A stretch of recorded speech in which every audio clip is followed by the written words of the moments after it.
getting set up here.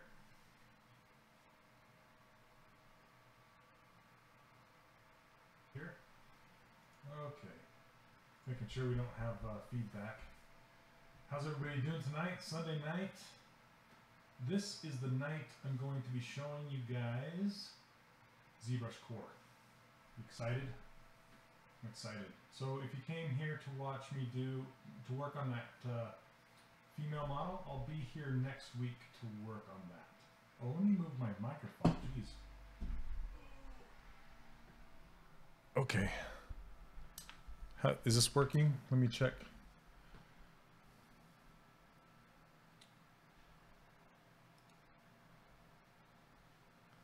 You guys hear me okay? Okay. Our microphone was clear over there. Not working? This microphone not working? Oh, okay. All right. Raven. All right. Holy cow, what a day. What a day today has been. Today is the day I opened up my course for students to join and enroll. And it has been insanely cool. I'll just tell you that. Lots of people signing up. So thank you everybody who did. Yes, very, very, very busy. Okay. So ZBrushCore. This is a all these streamers, they send it to us, yeah. It's like, ZBrush, we love you. And welcome everyone. Thank you, Raven. All right. So tonight I wanted to show you guys ZBrushCore. The good folks over at Pixelogic wanted me to do a demo of it and kind of show you guys how to get in here. So it's going to be a super duper basic level. I'm not going to get in here and, you know, sculpt some crazy Disney Infinity figure in a couple hours. This is like how to navigate, what does everything mean, you know, like a ZBrushCore 101. So yeah, if you guys are interested, like I said, we'll be back to your regularly scheduled program next week. I'll be back next week working on that female, okay? So, okay. When you first open up ZBrushCore, I have not touched anything. I haven't adjusted anything or changed anything because essentially this isn't as customizable as the regular ZBrush. Hey Matthew, how's it going? Thanks for joining. Yep, a sphere. So I haven't done anything. It just opens up with a sphere.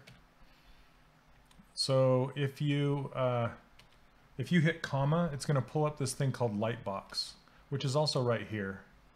It's just a browser, like a file browser, and they have some preview things here, like some Dynamesh spheres and some Z-sphere characters made out of Z-spheres for you to start with. There's a cool anime head and some stuff. I'm not sure. I haven't explored this too much beyond. I messed with ZBrushCore in beta. You guys might have seen that video I made with the animals changing into each other. And I made that video with an early version of this. So they have some jewelry blanks and some 3D printing, like, looks like necklace tags and things like dog tags and that you can actually put, you know, make for your pets and stuff. Because what they intended to do with ZBrushCore is to kind of give you an entry level into ZBrush. And it's a super low entry point, if you will. I mean, it's like a couple $100 for the bundle, and that is super easy to get into.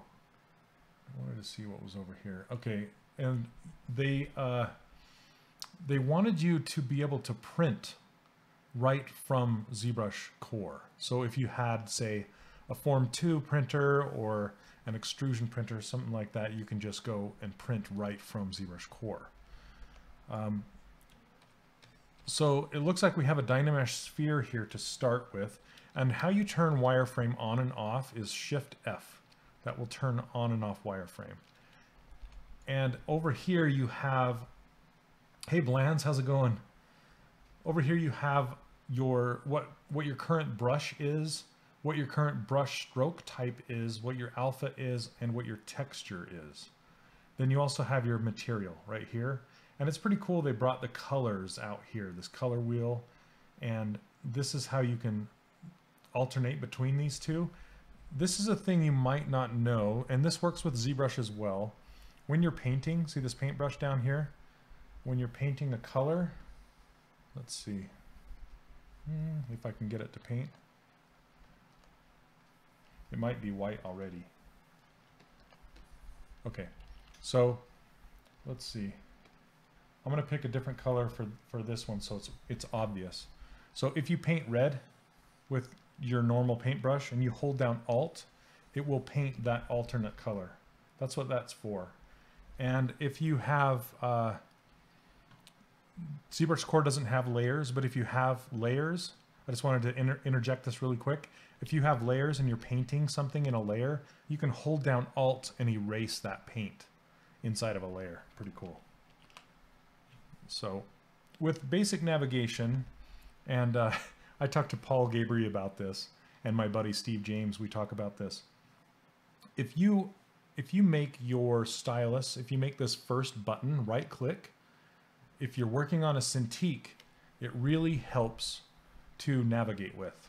So I'm holding down Alt, and I can be on top of the sphere and move around while I hover and while I hold down right click.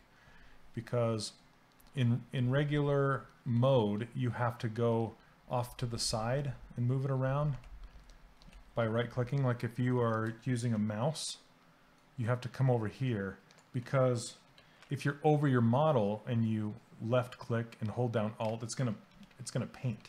So you have to be over here and hold down Alt and move it around.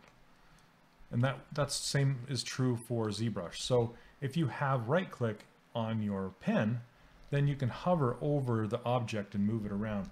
And that works really, really well when you're zoomed clear in. Because otherwise you have to go into this gutter. See this gutter right here? This gutter will allow you to navigate and zoom in and out, unless you have that right click navigation is what it's called, right click navigation. And you can use it on the Wacom tablet as well. And it'll just allows you to hover and navigate. So if you Alt click on the screen and move around, that's pan. So that will pan your camera around. If you hold down Control, right click, that will zoom in and out. And then if you just right click, that will rotate your scene. And see how the rotation's kind of off? It's not really rotating around that sphere very well. What you can do is just tap anywhere on the surface of the object, then the camera will realign itself to that new spot. Can you see that? I click over here and now it's rotating around this spot. So if that helps you out, and all that stuff works in ZBrush 4R7 as well. So let's make something here. Let's see. If I wanted to make one of those cartoon characters that I was showing you on that video, what I usually do is start with a sphere like so, and then I grab one of these IMM primitive brushes. If you hold down M, it will give you this little menu option. I'm going to switch it back to white, because whatever color you have active, when you draw an insert multi-mesh brush, it's going to color it that color. So I want to change it back to white so it's not crazy. Hey, what's up, Hired Gun? How's it going? So for those of you just joining us right now, I'm just going over ZBrushCore today, some really, really light basic functions like navigation and showing you how to make a sphere. So we've been on this sphere for the last, what, 20 minutes? So after, this is the same as ZBrush 4.7, but this uses the IMM primitives that comes with Core. So with Core, that works. Elder Scrolls. I love Elder Scrolls. Man, Skyrim's great. Are you playing the online? Oh yeah, you are. Okay. My friend Mike works on that game. Mike May. Let's see. So the thing with ZBrushCore is it is what it is, and it is what you get. So you don't really have the options to customize it much. These brushes are what you get. And if you hit B, there are a few more options they're like this model kit. You can draw out a bunch of little things with this model kit and do some noise and stuff like that. But for the most part, like the ZBrush 4 brushes that I made, well, you cannot bring them in here. And the materials, here are the materials that ship with ZBrushCore. And there's some fun materials, but usually I just stick with Skin Shade 4. So, which it ships with, which is right here. Hey, how's it going, Stacks? The Transpose Tool. Okay, we'll get into the Transpose Tool next, okay? I will show you that, but I just wanted to make sure that you guys knew that. Oh, looks like I'm inserting a stitch. Must have grabbed the stitch tool. Okay, so I'm going to go back to the Insert Multi-Mesh. I'm going to hit M and then select Sphere. And then you can see that my symmetry is on by the 2 red points. Then I'm just going to click here, pull it out, and then it'll be aligned. And if I hit Shift F, you can see it kind of stuck in there like that. Okay, so perspective is also on, and it will tell you how many points you have active in the scene and how many total points you have. Since both of these objects are in the same subtool, the subtool list is over here. And what a subtool is, if you're coming from Maya, a subtool is like a list or like a mesh, okay? And I explained this in the very first lesson of my course, but basically they're like containers, okay? So a project is the biggest container, and then a tool is the next container down. It's almost like those little dolls that you could pull apart. They're like, you know, I'm talking about those that were like a big doll and you open it up, there's another one inside, and you open that one up and another one inside. It's kind of like that, where the biggest doll is a ZBrush project, the next one down is a Z tool, which holds everything, and then the next one down is a subtool, and finally the last one is a mesh. Yeah, Matrasuka, I'm just brutalizing that name. Matrixlucula dolls. Oh my gosh, I'm sorry. I'm in a crazy mood today. Okay, so I hope that kind of helps you understand what it is. Russian nesting dolls. There you go. Thank you. Yes. So right now I only have one subtool, and I can split this off into multiple subtools. See how it says split unmask points and mask points? So I can hit this and it will actually make a new subtool. So now I have 2. And if you look up in this menu up here, these are tools, and you can have multiple tools loaded at the same time. And the reason they call them tools is because of ZBrush's history. So ZBrush started out as a 2.5D program. It was the creator of ZBrush messing around, wanting to make a hobbyist tool that was essentially like Photoshop with 3D elements. That was the original intent of this program. And so these 3D objects were named tools because they were actual tools that would help you build out your scene with 3D objects on the canvas. So this background is called a canvas. So that is why you have these weird names for things. You know, you're used to having mesh or viewport, you know, in Maya. And in ZBrush, it's just not called that because of those reasons. And if they changed it now, old-time users of ZBrush would be confused, you know. So just kind of mentally in your head adopt those names into your brain. So it's tool and subtool. Those are the biggest things you need to know. And tool is like a container that holds all of your subtools. So if you look up here, see this little number 2 right here? That signifies how many subtools you have in your tool. So are you with me so far? So right now I have 2. And you can see that these are named the same because when I created it, it was from the same object. And what's cool is I'll show you how to use the transpose tools now. So I'm going to turn perspective off. The transpose tools are best used with perspective turned off. Otherwise, you could lose symmetry very easily. You can drag things off of symmetry. So make sure your perspective is turned off. And the hotkey for perspective is P. So P on, P off. Okay. Let's see. Tools in ZBrush are sort of like Photoshop layers. Subtools are kind of like layers. I mean, they're in a layered list, but this is more of like, it's more of like the outliner in Maya, where it's like a list of objects in your scene. Does that make more sense? So, but you can collapse them down into each other like layers in Photoshop. And you can also pull them back apart like I just did. I just split them apart. Okay, so in that regard, it's kind of like layers. But, okay, let's, now I haven't used this manipulator much. But this is what's coming. You guys get to see a preview of what's coming in ZBrush 4R5. No, 4R8, sorry, 4R8. So this is, a lot of people ask for a manipulator like Maya. And this is ZBrush's reaction to it. And I have not been able to play with it too much. But I can move this around and the manipulator actually follows the object. Hey, what's up, Aspie? Welcome. Dang Madura. Yeah, right? So this manipulator, and it comes with, like, there's sticky mode and just all these different modes here. Let's see.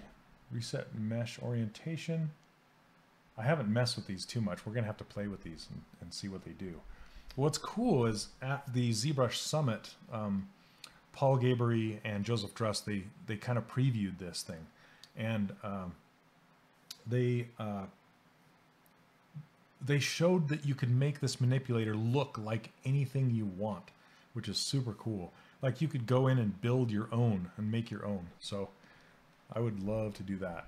Anyway, it looks like, you know, it's a typical manipulator where you have scale, this little thing, and I'm sure these, yep, these are scale on opposite axis. Super cool. And you can rotate here.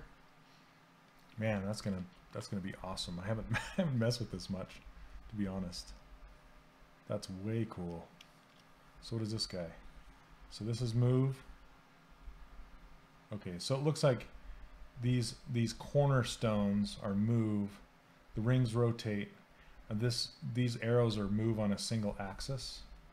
If you want to snap, and then scale. That's really cool. Okay, and then if you want to, yeah, Druss Gizmo. Did you see those things? Did you watch the ZBrush Summit kind of 4R8 reveal? They are so cool. So if you want to get to the Transpose tool, you just hit move again. So I just hit W again.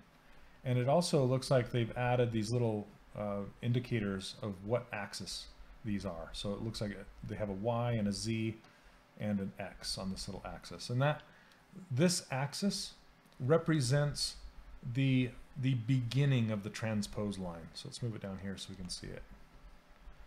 Okay, so this is the beginning and this is the end. And then there's this little white dot that gives you different options. And then there's a red, a white, and a red. So just always remember the orange circles will move the transpose tool around.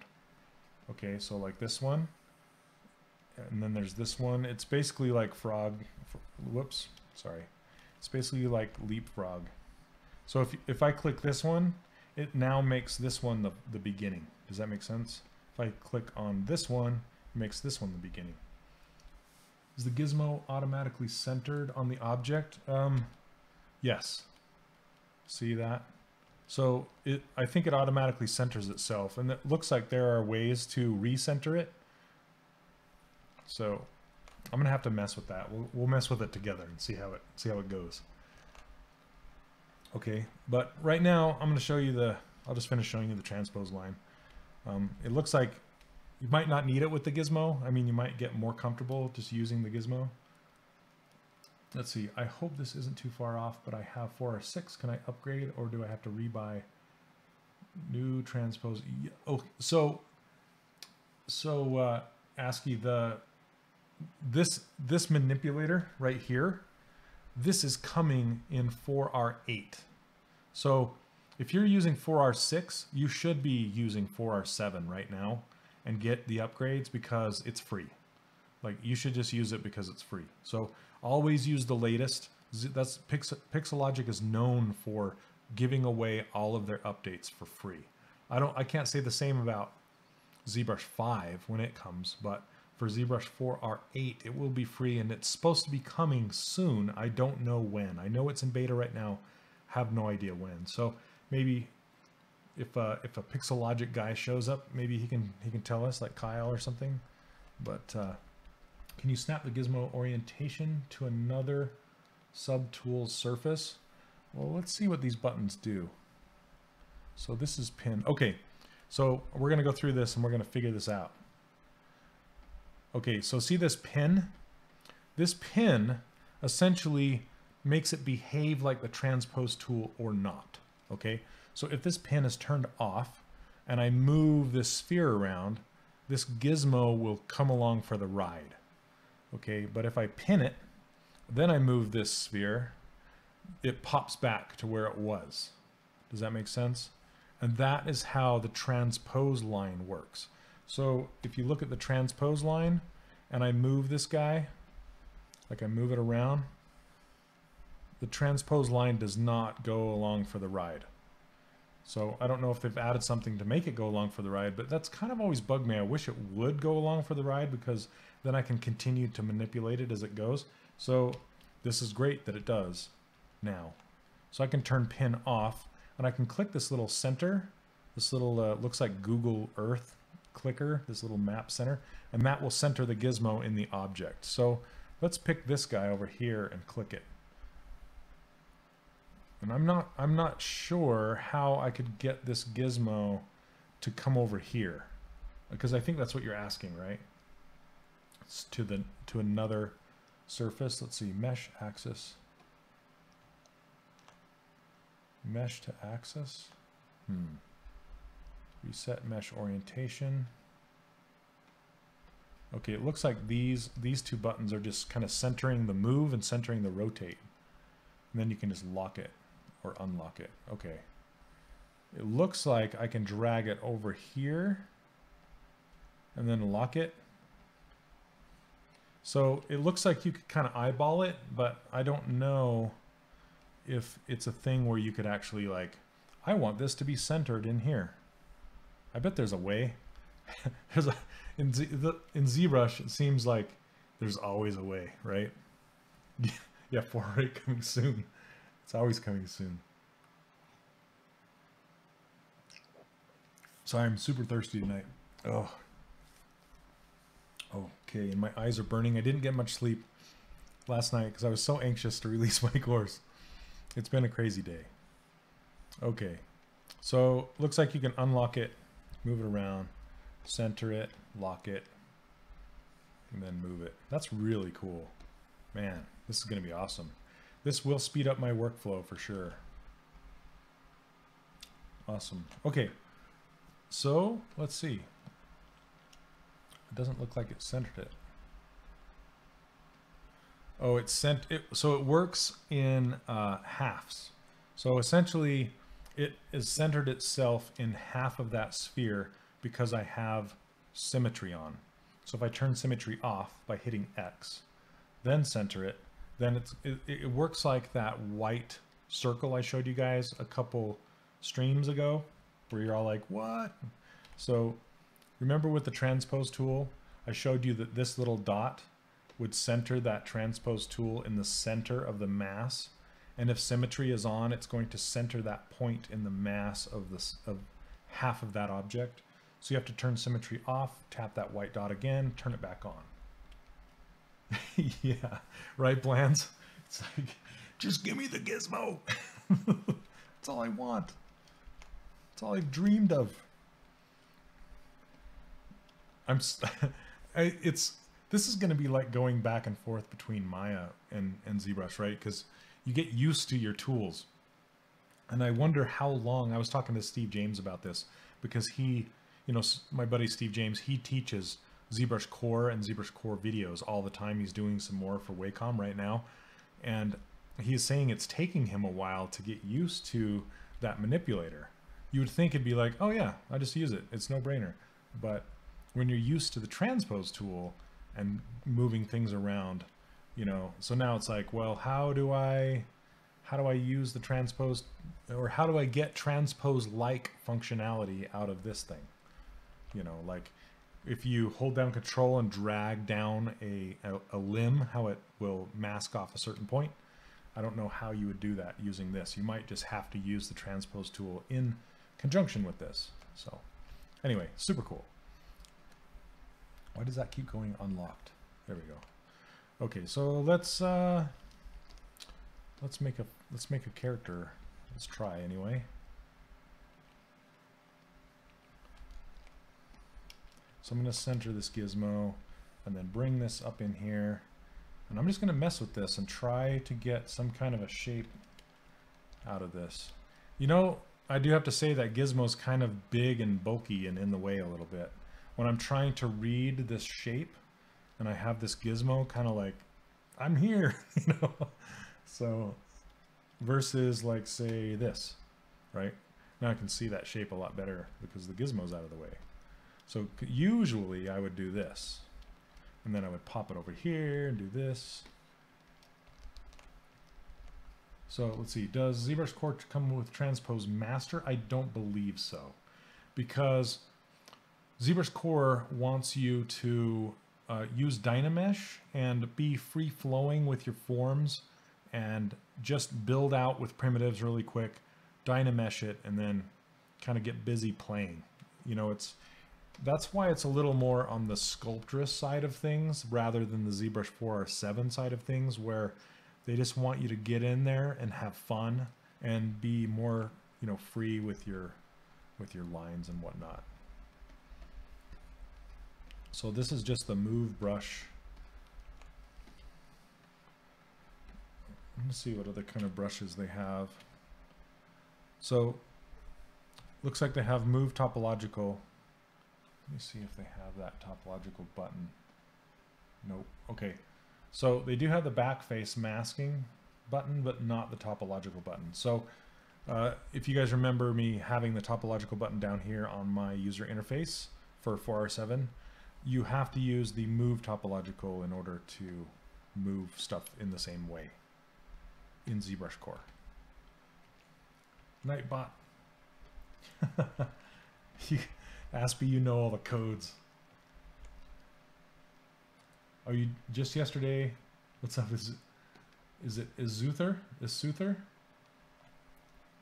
Just started Gnomon Workshop tutorials. That's cool. There's some good ones in there.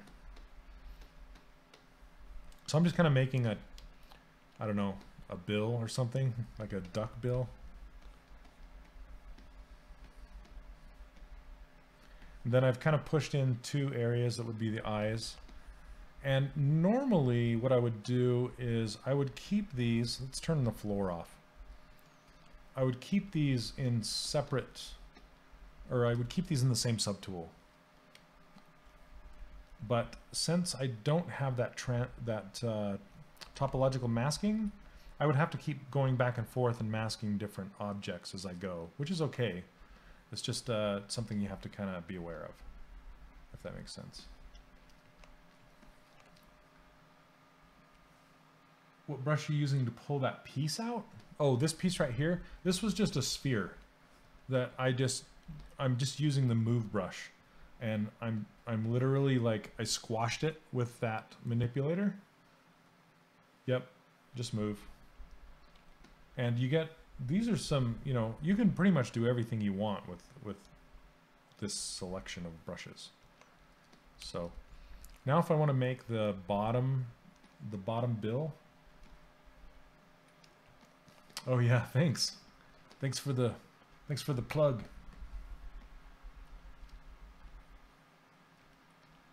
Noman had a great stream yesterday. Oh, I didn't know that. Where do they stream? Do they stream on Twitch or their own stuff? Or where do they do that? I love Noman, the actual school, by the way. It's so cool. Like the actual physical location in Hollywood. if you ever, if you can ever, oh, live stream. Okay, so they do it on live stream. Thanks.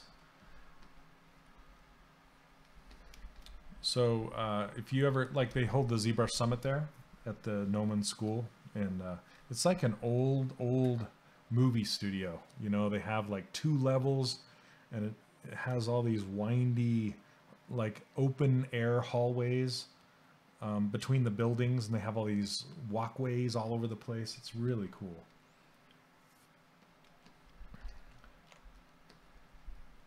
Okay. Azuther, I don't have time to click on your portfolio right now, but I can possibly look at it after the fact.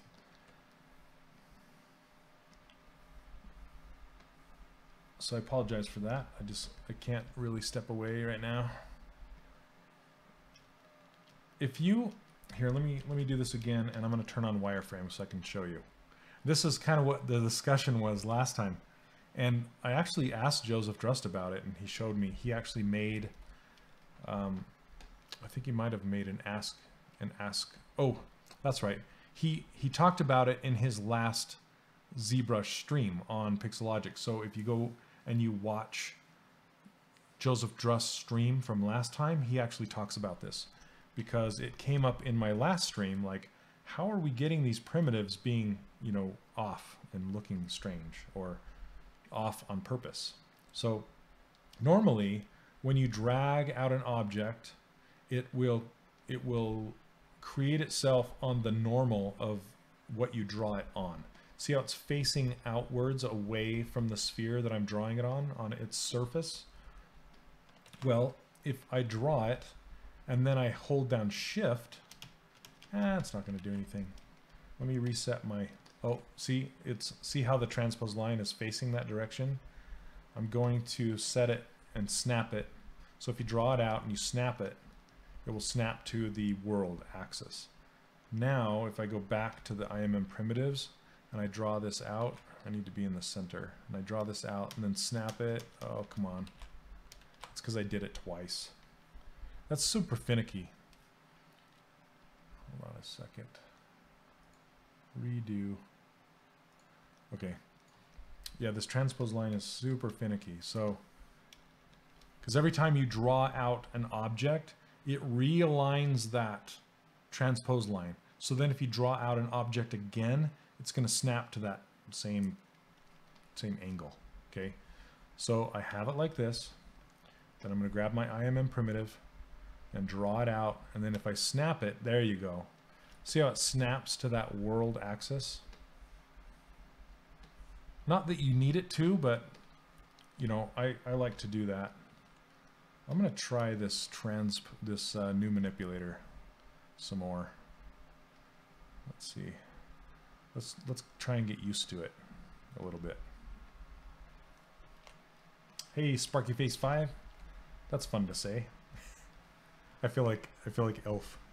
That's fun to say.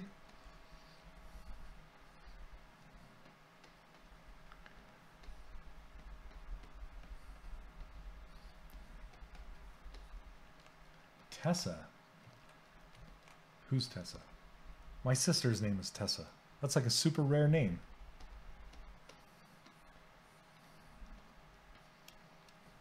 Okay.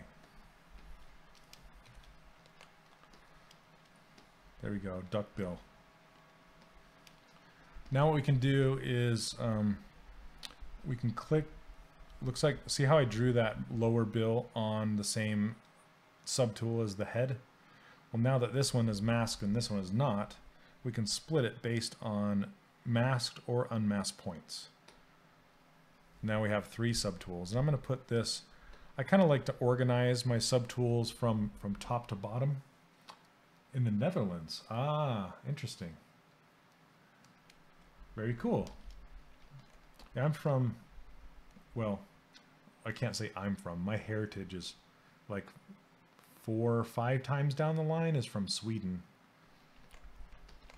So, but I'm so far removed from that. That's why my last name's Olson. But that's interesting.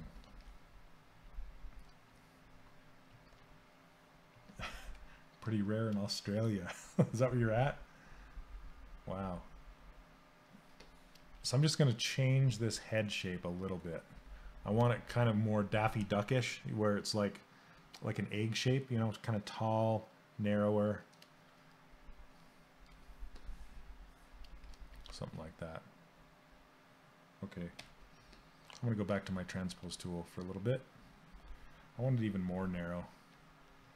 Also, when you're using the Transpose tool, the Swedish bikini tea. Yeah, I'd kill it, Matt. Oh boy, like literally. Okay, so with this Transpose tool, when you want to scale on, when you want to scale on a single axis, with that Manipulator tool, you can use this guy right here. See how it says Scale Z, or this one, Scale Y, and it'll scale it on one axis. With the Transpose tool, you need to use Move, and then you move it on one axis, which is actually skewing it.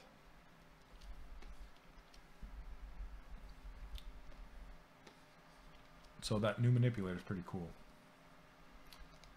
Some Swedish. We should go hang out at IKEA. Have some meatballs. Okay, so I'm going to push in kind of the eye area. See, it's really easy to maneuver and just kind of block out these super primitive shapes. Horse meatballs. Why? Why horse? All right, let's get some eyes in here. Click the primitives again. All right. Now we're going to push them. And ask me any questions if I'm doing something that you're like, hey, how do you do that? How do you do that? Why are you doing that? Because I'm not really going through. I'm doing the same thing over and over again, so it's not really anything too new. But I'm using this scale manipulator, and I'm going to kind of rotate these eyes inward a little bit, so they're kind of like, ooh, like that.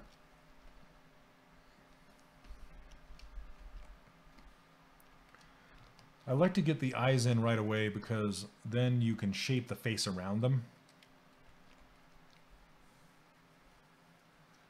They did a report that the IKEA meatballs made of horse meat. That's horrible. Is that that can't be true. Oh gosh. Oh, that's horrible. That's horrible. That's horrible. Okay. I'm going to split out these eyes. Split unmask points. Here's the eyeballs. And I don't really care that they're, see this, if you hover over here, it'll show you a preview of what it's really doing.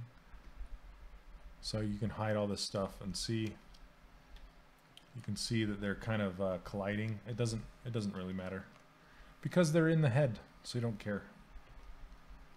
Let's see, USA Today, yeah. So let's see. Polymesh is pretty restricted in Core. I can't seem to make much use of it. Polymesh? Like, what do you mean Polymesh?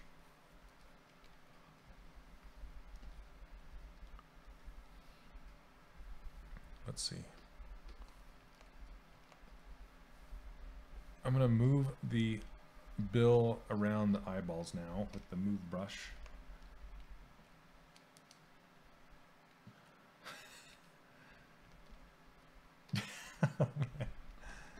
Oh, horse burgers. That sounds like a swear, a new swear. Oh, horse burgers.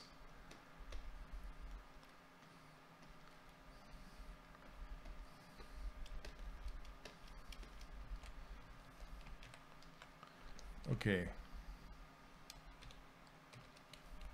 Looks like we have divide.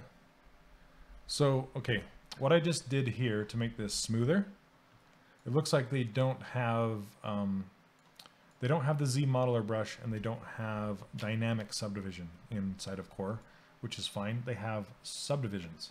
So, oh, polygroups. Polygroups. They have auto groups and group visible. Ah, that's enough. That's enough. You don't need too much, I don't think. Maybe once I get in there, I'll think differently, but so I'm just gonna divide these up like Control D a couple times. See how this subdivision level is going up. Let's see, they have clay polish, modify topology. Oh, they have mirror and weld. Mirror and weld's great. Delete hidden, insert mesh. Okay. Let's see, they have surface noise, some deformation stuff. This stuff's really fun to play with, just to kind of just mess with these sliders. It'll bend and skew and twist things. Like, see this bill? We can bend it. It'll do weird things. It's better when it's not symmetrical, like skew, bend.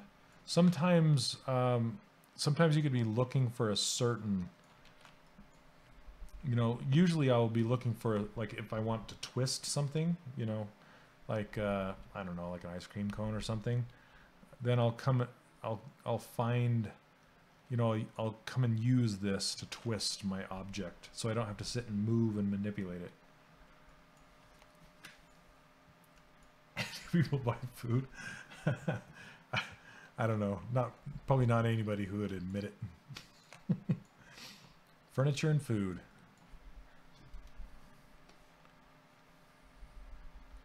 It'd be cool if they gave their food away with instructions. Like the same kind of instructions on how to build it. Alright, I'm going to subdivide this lower bill. What I like to do with mouths on cartoon characters is I'm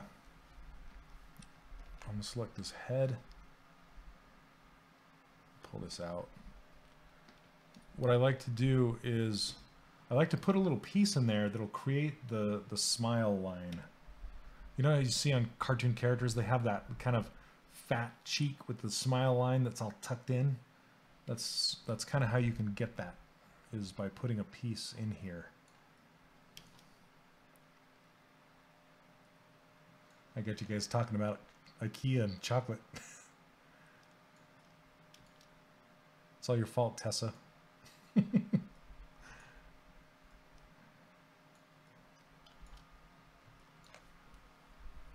Yep, you can eat it. And there's like a few pieces of food left over you don't know what to do with because it didn't talk about them in the instructions. What do I do with this? These extra parts.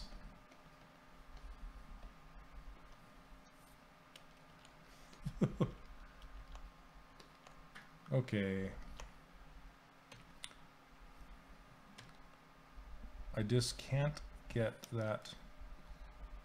I can't get that new manipulator because I want to place it, and I want to place it here. I'll have to mess with it some more. I'm not going to give up. Do I do this often? I've got an animation to finish this week, but I'd love to follow along later. Oh, you found me by chance.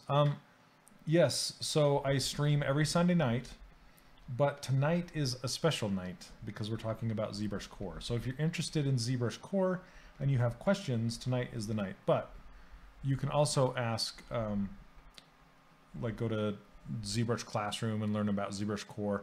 And there's also some tutorials up on ZBrush Central. Underneath the top row, there's a bunch that talks about core. And there's some new ones that are being made all the time and uploaded. Let's see, what did you want? Oh, with the Gizmo? Steve is here. Ladies and gentlemen, Steve James. So Steve is the guy who's been making these said tutorials. Oh, Steve, I just wanted to, let's see. I wanted to, well, now it's where I want it to be. I just want to figure out how to move it. I think I just unlock it and then move it around. Is that right? Then lock it back into place. It just seems like an extra click to put it into place.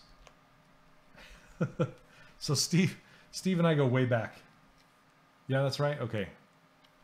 So Steve, you'll have to tell me what this little rotator guy does. Oh man. Okay. I guess it resets the orientation. So if I unlock it and reset it, there we go. Okay. So home. Oh, home will put it back on the 0, 0 of the world. I see. Okay. 4R8. I don't know. Everybody wants to know when 4R8 is coming. People are taking bets and predictions. But all I know is it's in beta. And it's been in beta for quite a while. Yeah, if you guys haven't seen Steve's stuff. Hey Steve, what's I've been trying to get Steve to stream on here like I do. When are you gonna stream, Steve? If you haven't seen Steve's stuff, you got a link?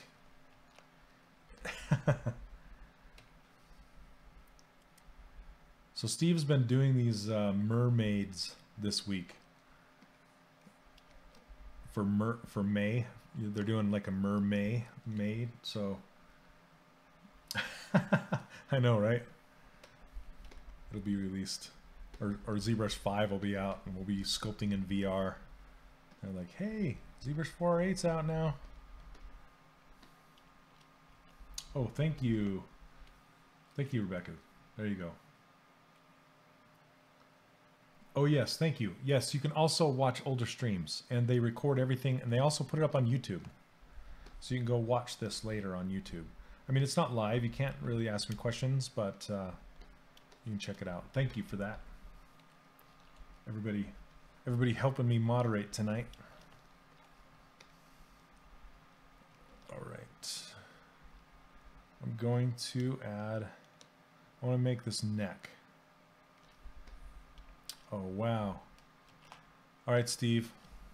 Here's something. There's some love for you from the mat.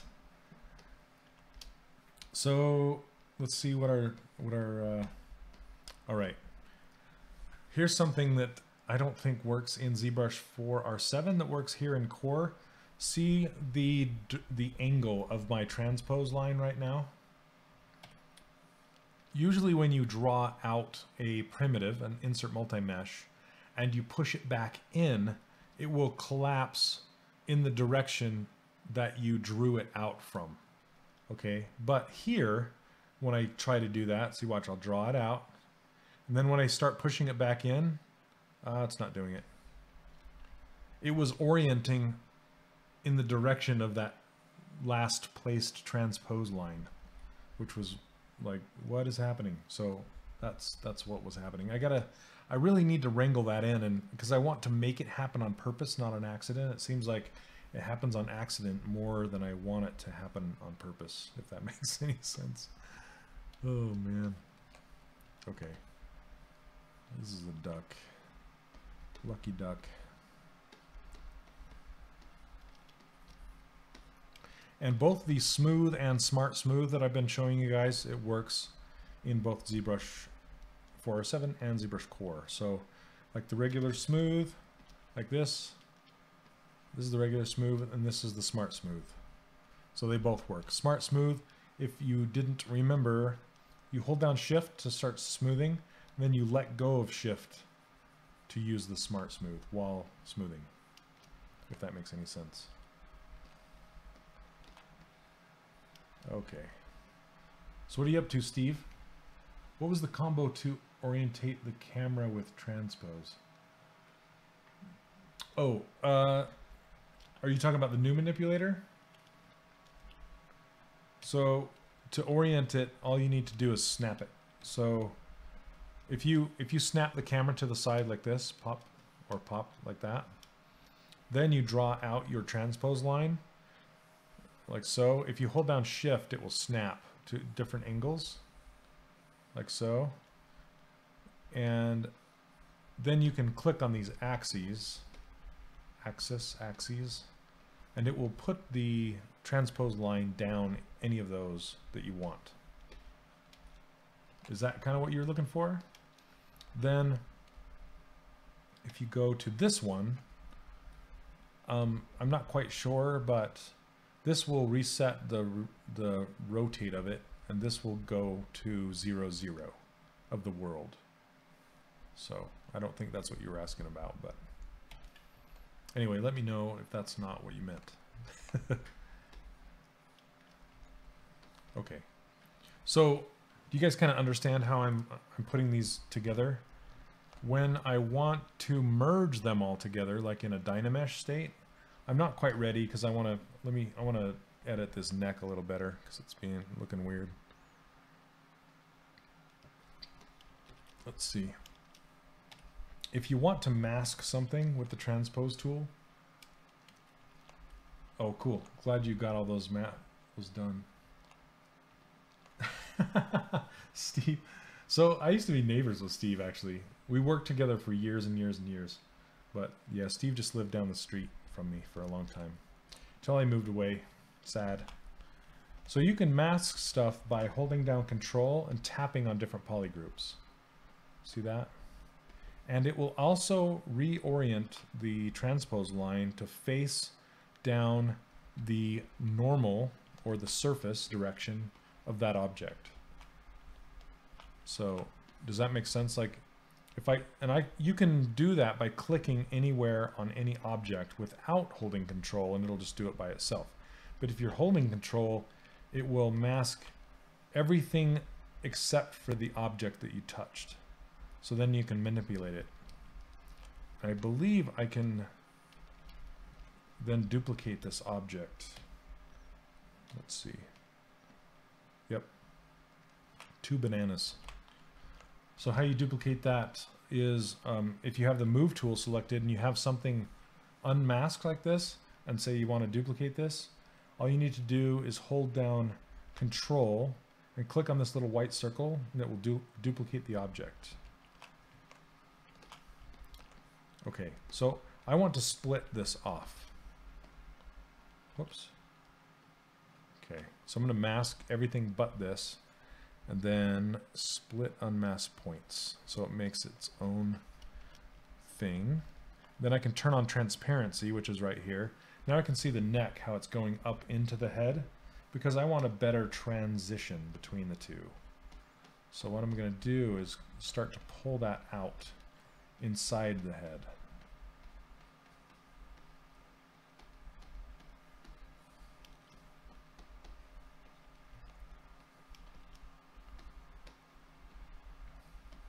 Yeah, feel free to ask questions.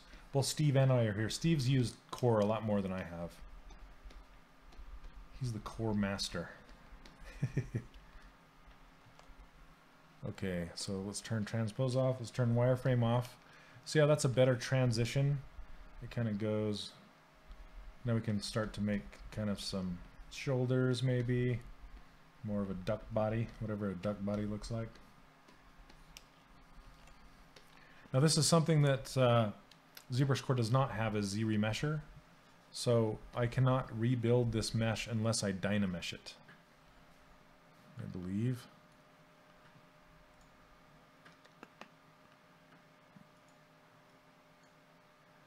Display properties.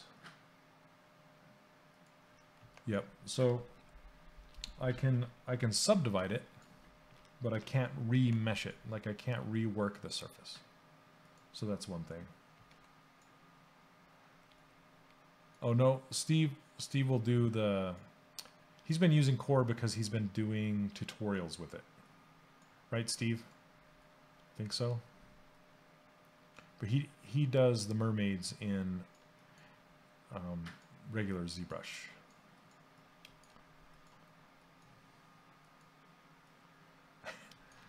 I'm making a giant head and a little duck body.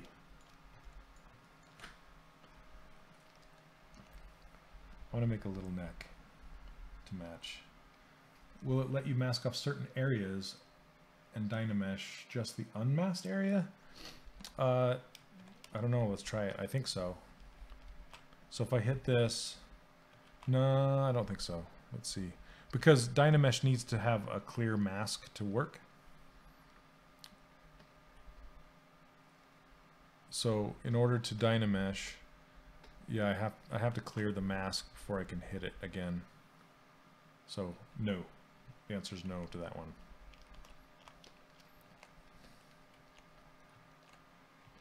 Multi-twitch, yeah, a chibi duck. There you go, chibi duck. I'm gonna make littler neck. A littler neck. Get really small and look like awkward and funny with an Adam's apple. What about hidden apart and Dynamesh the visibility part? Let's see. I don't think so. No. You have to have it. You have to have it showing. You saw it here first. So yeah, it's pretty restrictive as far as what you can Dynamesh. You pretty much want to Dynamesh the entire object anyway. So, Ernie, hey bird, you got your duck?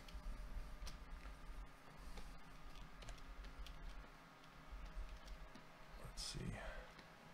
Just gonna smoothen this out. So, say I want to Dynamesh these two pieces together. Say I'm ready. Oh, you can keep the groups. Okay. Yeah, to make new polygroups, you can mask something off and hit Control W, and it'll make a new group. Then if you Dynamesh, oh, you got to turn on groups. Groups. It will keep those groups, but it'll split them in the middle. So now it's like two parts. It doesn't have edge loop mask border though, does it? Yep. Rubber ducky. Polish, blur, project. Oh, create shell is pretty cool. Create shell will create an internal shell to this thing. This is pretty nice. Okay, so if I want to combine the head and the body together, I can see how it's got the head here, the body here, and I'm also going to combine this little mouth smile. Oh, ZBrush, you can upgrade right now. You can upgrade right now from ZBrushCore to ZBrush 4R7. So I'm not exactly sure how to do it, but I know you can. So just talk to the Pixelogic guys and they'll be able to help you out. And I believe the cost that you paid for ZBrushCore will go towards the full price of 4R7. And then when 4R8 comes along, it's not an extra charge to upgrade to 4R8. So hope that answers your question. Yeah. Okay, so I'm going to separate these little cheek things from this head because I want to combine the cheek things with the bill. So let's split unmask points. You can at any time, but you have to pay for ZBrush single user license, right? To upgrade to 4R8 from Core. Yeah, R8 is not out yet, so that'd be weird to have you only upgrade to 4R8. I don't know, maybe they have something weird going. So I'm going to merge this down. So this is kind of where it's like Photoshop layers. I'm going to merge this into this, but it's not going to combine until I say for it to combine. So I've merged these two together, and if I want to Dynamesh them together, then I see Dynamesh is turned on. All you have to do is drag Control and let go, and it will merge these two together. Let's see. Is there a solo? There it is, solo. Okay, so sometimes Dynamesh will create these little anomalies like this, and you can just smooth them out. Just smooth these areas out, and they'll become nice and buttery. The official documentation says 4R8. Yeah, you should be able to upgrade. I don't see any reason why you couldn't upgrade to 4R7. I don't know.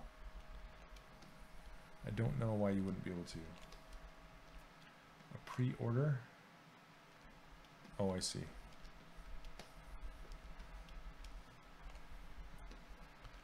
Okay. Nice looking duck body. Hey, big dog. How's it going?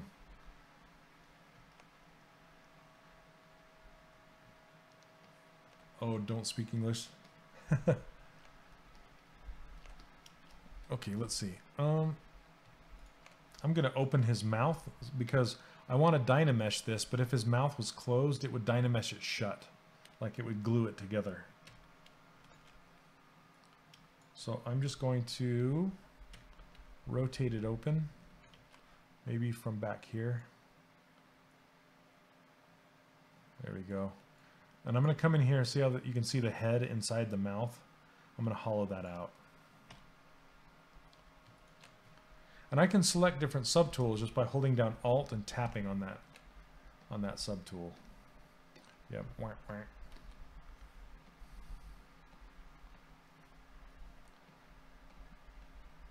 And then I can smooth it down. I can solo it so you can see the hollowed out mouth.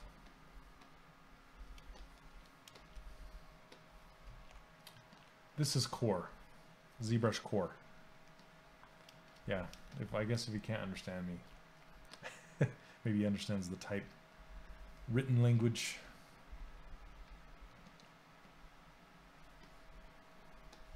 Okay, so now I want to combine the upper and this kind of smile stuff right here, and then this lower, just for fun. And then we'll get into kind of shaping it out. So let's merge these guys together.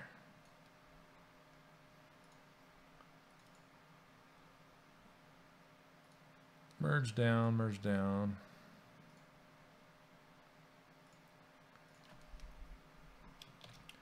Then we can Dynamesh them together. And then just use the smooth brush and kind of smooth this out. I can turn the intensity down so it's not as fast. And solo it. Just kind of clean this up a little bit.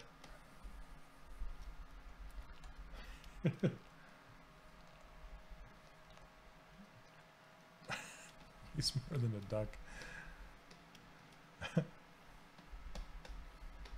Alright, I'm going to turn up the Dynamesh count on this. The resolution is about 128 and it seems a little low here. So I'm going to crank it up just a little bit. And then you can just hold down Control and drag again and it'll re-Dynamesh that thing. So now that I have it Dynameshed, I can come in here with something like the pinch brush, turn the intensity down a little bit, and I can come along here and kind of put an edge.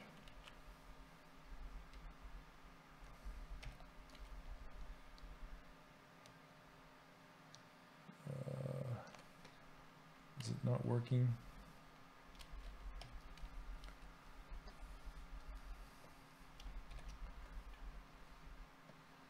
Yeah, it kind of is.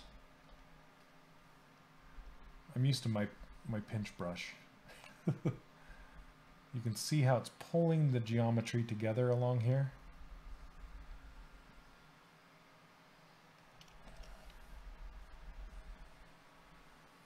Just to make an edge on the top.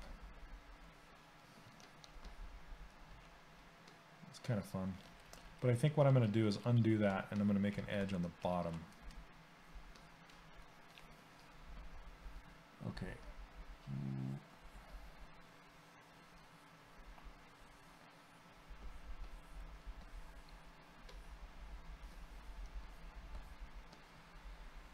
Man, I have not used this pinch brush for a long time. Can you do Subtractive Dynamesh in Core? Let's try it. Let's try it out. I love Subtractive. It's fun. So let's, I'm pretty sure it does. So I'm going to hide this. See this kind of mouth cavity right here? Let's draw out a sphere. And if you hold down Alt and draw it out, yeah. Okay, I'm going to turn on, I think it has preview, let's see, display properties, double. There we go. That looks like a guy eating a ball.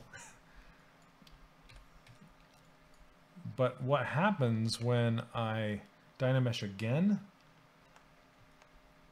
Yeah, those ugly ghost black lines. Again, those are from the program being 2.5D.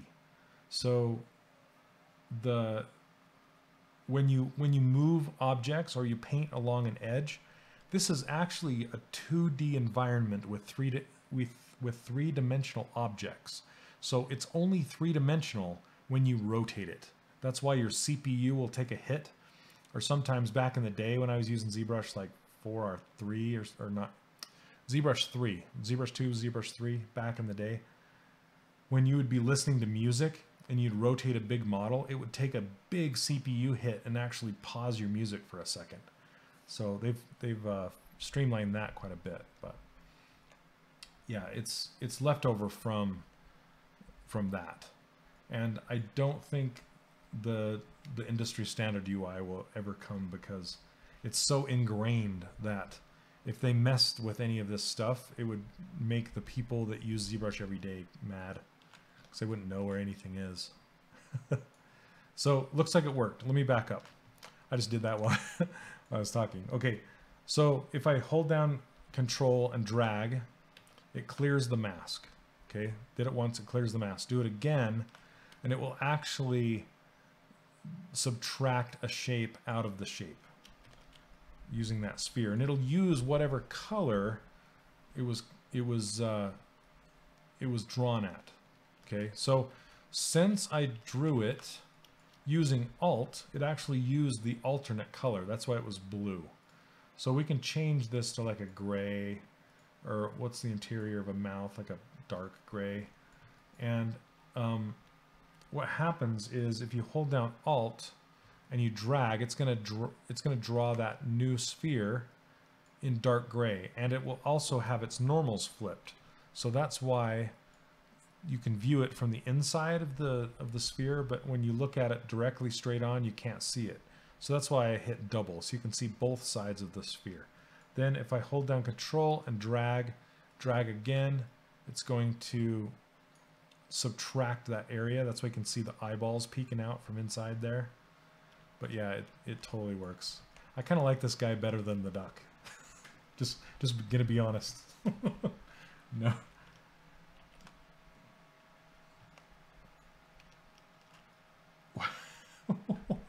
What things? Winamp. Oh, you're killing me. Yes. The complexity is, or the beauty of it is, everything is completely customizable. You can customize everything in here and make your own custom UI. Not necessarily in ZBrushCore, but in ZBrush 407 you can. So, yeah. We're going to start a software war in here, you guys. Come on.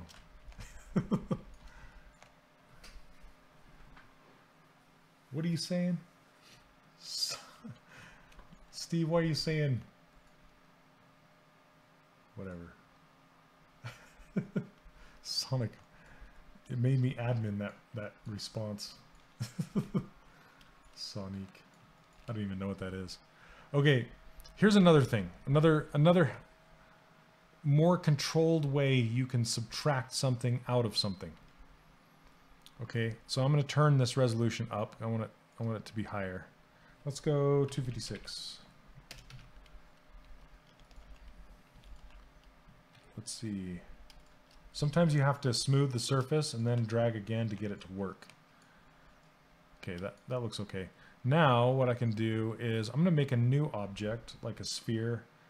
I'm going to subtract it out of his body back here. Like 2 spheres. Let's just do this. And I'm not holding down Alt while I'm making these. I'm just dragging them out normally. Then I'm going to split. I'm going to split unmasked points. Oh, it's partially hidden. Okay. Split unmasked points. Looks like I still have his sphere in his mouth. I'm going to delete that. Oops. Let's solo this.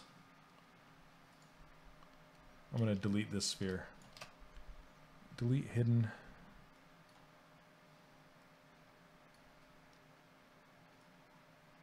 Whoops. Come on.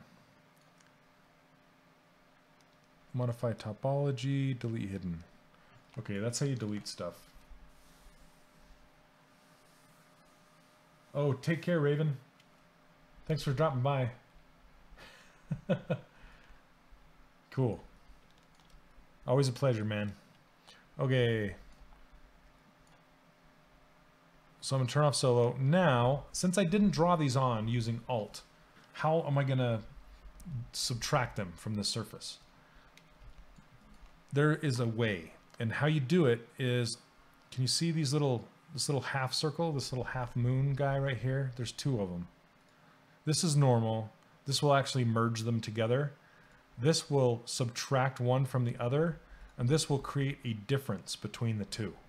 Okay, so we're going to turn this on, and then we're going to merge this down.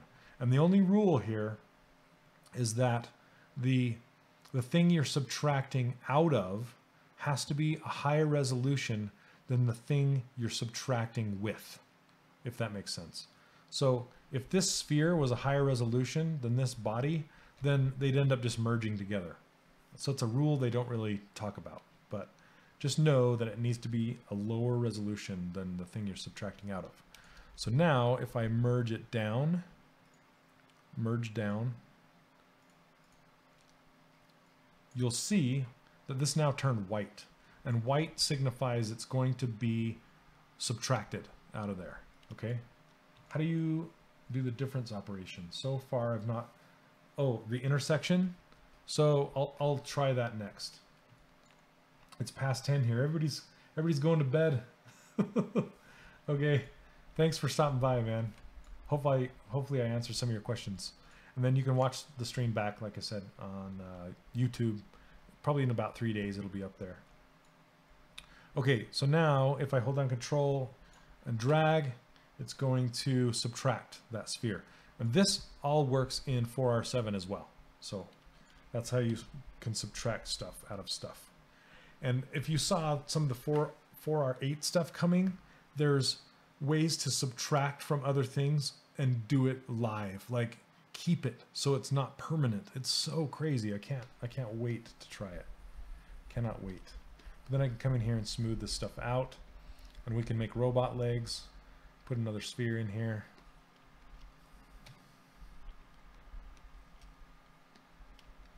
It's 12 in Perth, Australia. Oh, so you like almost lunchtime? Okay. Let's see. I'm missing some of the text here. So the tool needs to be higher than the body. Yeah, so the thing you're subtracting, it's kind of hard to explain. The thing you are subtracting with, so the object you're subtracting out of the other object, has to be a lower subdivision level than the thing you're subtracting from. So whatever you're subtracting from needs to be a high level.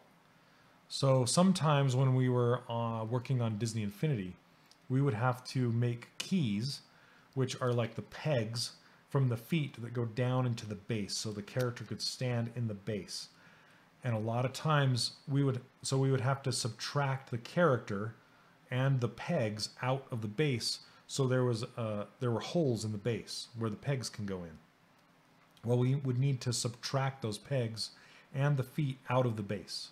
Well, the character is extremely high resolution altogether, right?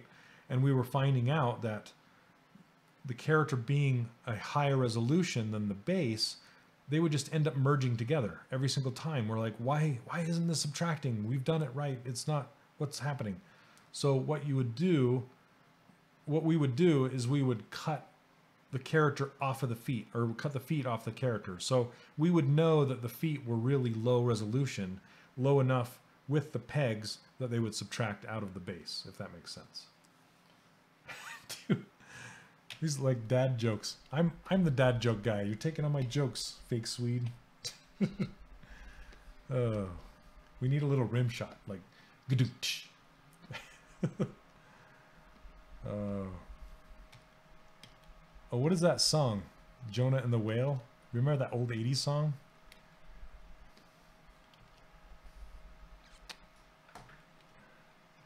All right. So let's try a difference and see if it'll see if we can get it to work. So let's see, what should we do? We're just messing around, making dumb stuff. So I'm gonna do the difference from this from this bill here. I'm gonna do something crazy. Let's do something crazy. I'm gonna draw a sphere on here. Okay, why is it flat? What? Oh. Okay, let's reset this. Gosh. So it looks like Core is even more adamant about the snapping to the Transpose tool. This is mom jokes. Okay. There we go. Okay, then I'm going to split visible, split unmasked points. Turn off solo so I can see this. We're going to hide everything but that bill. And then I'm going to move this into shape because I'm going to try and I just want to cut this back of the bill off just for fun. We're going to see if it works.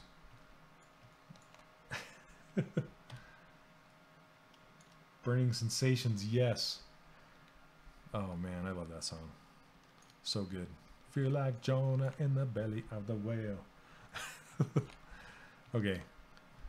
So here we go. We're going to try it. We're going to... I should probably save this first. With ZBrushCore, you can only save projects. So write that down. You can't save tools. You can only save projects. So let's see. Twitch. Yeah, sure. Okay. So always save before you try something crazy. I've learned my lesson. So we're going to try clicking the difference one instead of the subtraction one. And then we're going to merge the bill down into the sphere. So let's do merge, down, okay. Now they're together. Let's Dynamesh this. So it subtracted the sphere from the head. That's not what I wanted. Can you adjust the perspective setting or is it preset? So the preset had, okay, the perspective, this is going back to the story of how ZBrush, the history of ZBrush, it stems from a 2.5D history, right?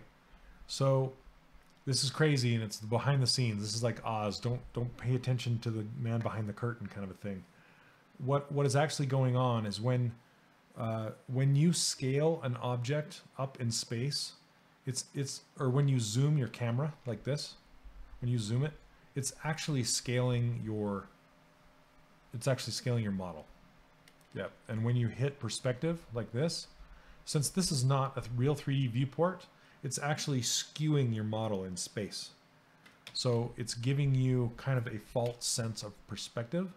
It's not really giving you a camera with a focus, with a, everything that you can adjust. It's not that. It's like, it's basically skewing your object and making it look like it's in perspective. It's pretty crazy. Flip the normals on the sphere. Steve James in his house. Okay, here we go. So let's isolate the sphere. Flip the normals. There we go. I'm gonna okay, now let's do it. Nope. It's a lie, Steve. It didn't work. This is the problem you were having, Sparky? Okay. Okay, well, I'm having the problem too. Here we go. This is a good Ask ZBrush. Ask Joseph Drust. What the heck's going on, Joseph? What the heck? Sorry, I gotta check this out.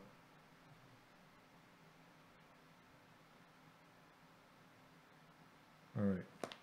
Like I said, I just released my course today and my phone is going bonkers. So that was my dad calling me to see how well the course did. So flip the bill. Should we try to flip the bill? Let's see. Let's just try some stuff. Flipping the bill. And then let's, should we flip the sphere back like this? Okay, let's try that. So the bill is flipped and the sphere is not. Drum roll, please. Nope. Same. I don't know. I don't get it. Still subtracting. Oh, I know. Playing with fire. All right. We're going to do an Ask Joseph Drust. Okay. Here we go. We're going to, let's delete that sphere. Delete hidden. All right. Let's bring that back. Let's actually do some more stuff. This is my robot duck. He's got some, like some guns or something, some turrets on the side. Lintel, sorry, we tried, man. What's the point count on the sphere? It was like, it's super duper low, super low. Maybe the sphere needs to be high resolution and the body or the bill needs to be low. Maybe that was a problem. I don't know. I don't want to waste all of our time messing with that stuff. We can move on and learn some more things. So, hey Steve, what other cool stuff could I show in Core? Let's see. Do you want to go through these brushes and tell you what each brush does? What do you guys want to see? What don't you know that you want to know? Oh, different operations on both objects? That might work. I don't know. I'd have to try it. I'll mess around with it offline and we'll get down to what's going on with that. Okay, and this head shape is kind of bugging me. I'm gonna fix it. It curves a little too quick.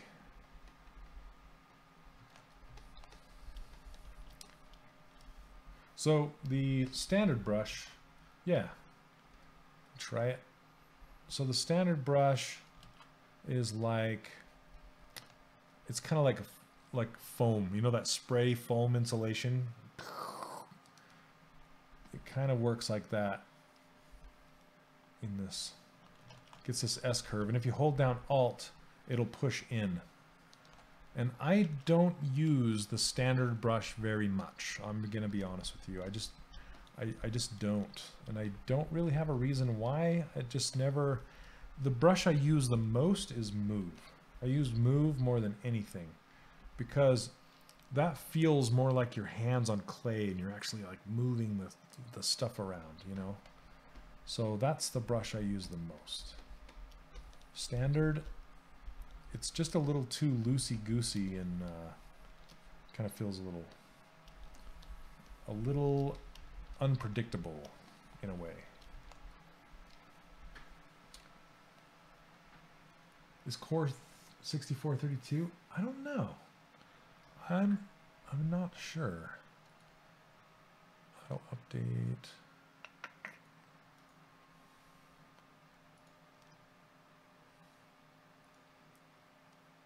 That's a good question. I'm not sure what it is. And I'm not sure where to find that info either. Huh, that's a good question. I would think it is 64-bit because they're kind of moving away from 32 and just going to 64. So I don't know why they would stick with 32, if that makes sense. All right, let's make this head even more egg-shaped. Yeah, I just love the Move tool. It's my friend. Me and the Move tool, we go way back.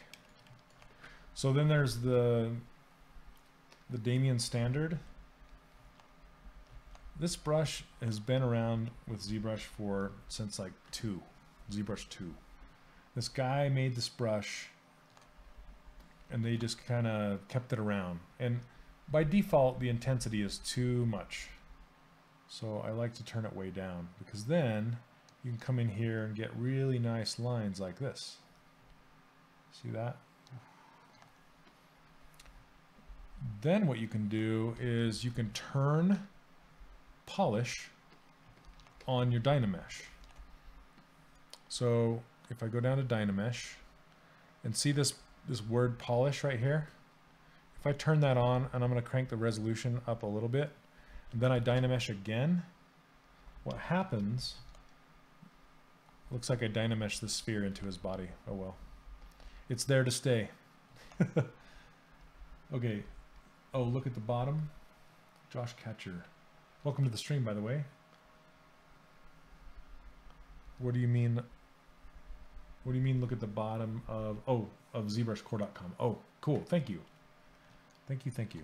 Okay, you can see how the polish has actually gathered all of the geometry into that plane change. It's a really, really easy way to keep your creases while you're Dynameshing.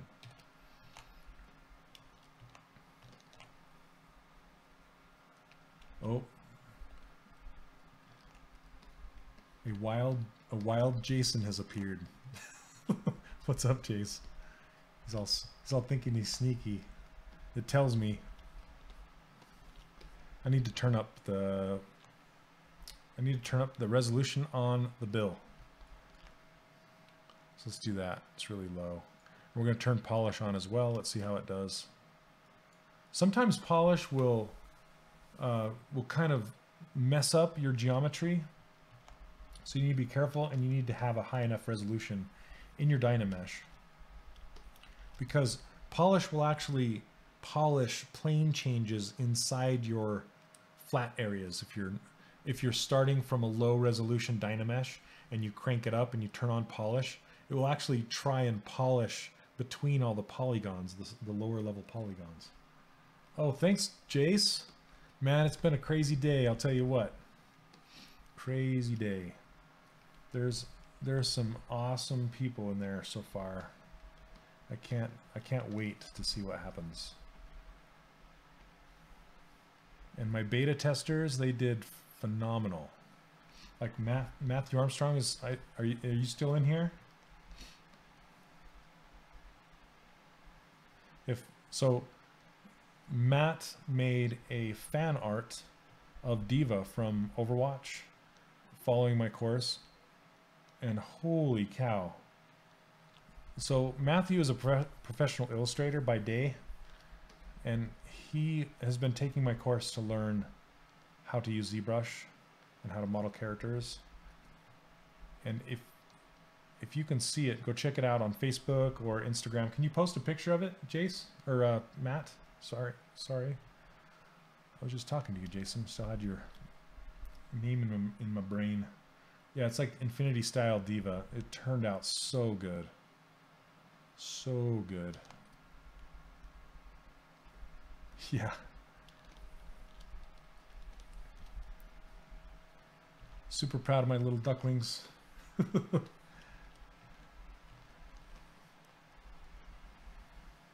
If you want to know more about the course, just go to 3dcharacterworkshop.com. And if you sign up for my brushes, or if you see the free training in the orange bar across the top of my site, you can just click on that and it will automatically send you the information. And I'm thinking about having the cart open all week, but at the rate of students I'm getting in there, I don't want to get too overwhelmed, because it's a mentored course, so I want to have time to mentor people. If I get too many people in there, I don't know that I'll have time for everyone, so I'm trying to be careful. But so far so good. It's gonna be really fun. Yeah, it's like Howard the Duck. Anyway, this is essentially how I made all those characters for that video, if you've seen it on YouTube, where I go through and I make each character from another character. So yeah, too many is good. I mean, it's good. It's sure it's good for money, but it's not necessarily good for time, right? Like time spent.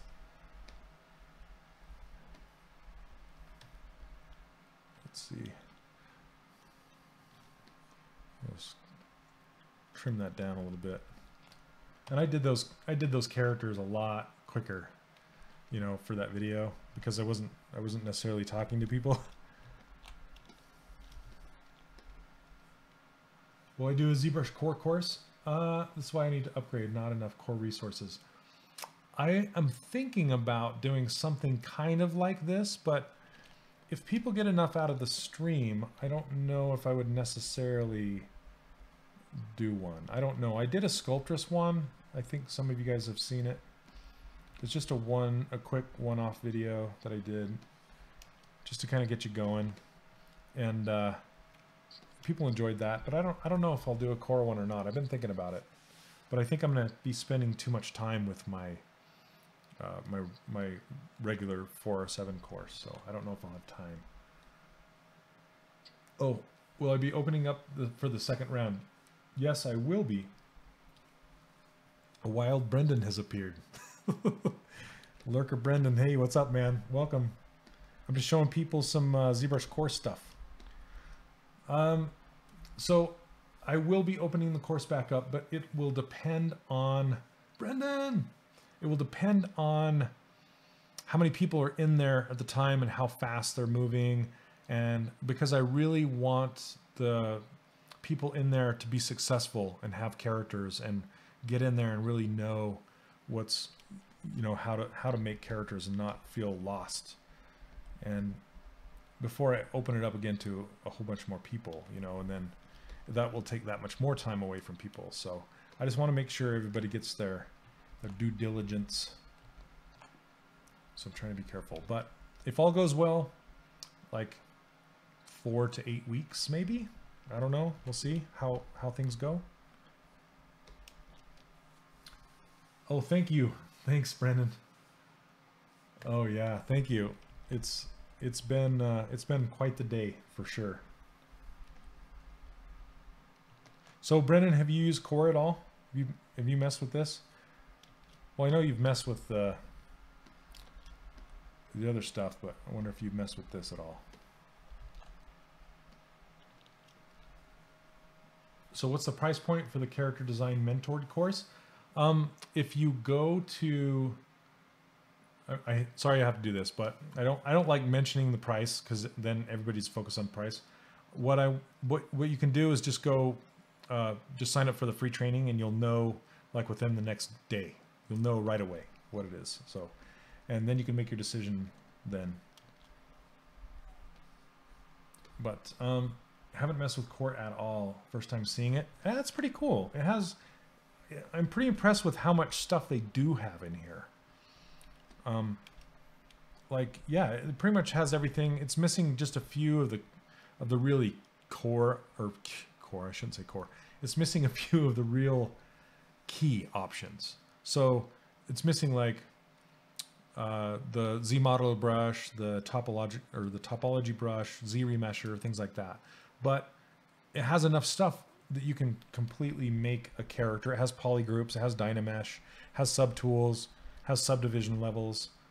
It doesn't have layers, but it has, and it comes shipping with a whole bunch of things to start with, like this anime head and these mannequins, and just some head planes, so you can just mess around with some head planes. And they really want you to mess around with taking stuff to a printer. So they have kind of these pet tags and jewelry and things like that. So yeah, Core's missing core options. Yeah, those options aren't really core. They do have all the core stuff in here. Those options are, you know, kind of beyond the core stuff. So, but that's kind of a funny Freudian slip. Oh. So can polygroup a mesh as a okay. Wait, hold on. Can you do any 2D stuff? I don't believe so. Not. Are you asking? Can I do it personally? Like, can I draw, or can you do any 2D stuff with Core? What do you mean by that? Aspie. Oh, funny. I was just wondering, Jason, if you're still here, I was going to show you this.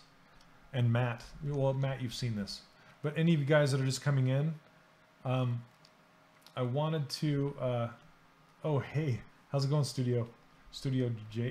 Is that how you say your name? Portugal. Yep, I recognize your name from earlier. Super cool to have you. Anyway, I wanted to show you guys this manipulator. Have you seen this manipulator? It's going to be in, whoop, It's going to be in 4R8, I believe. Correct me if I'm wrong, but I think it's supposed to be in there. But look at this manipulator. It's a lot like something you'd see in Maya or something like that. Yeah, this awesome widget, super cool.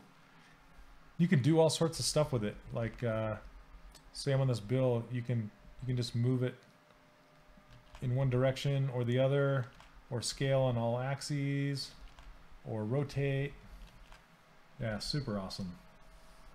More mechanical brushes, more sharp edges. Yeah, it's not really, it's meant for organic characters more than anything.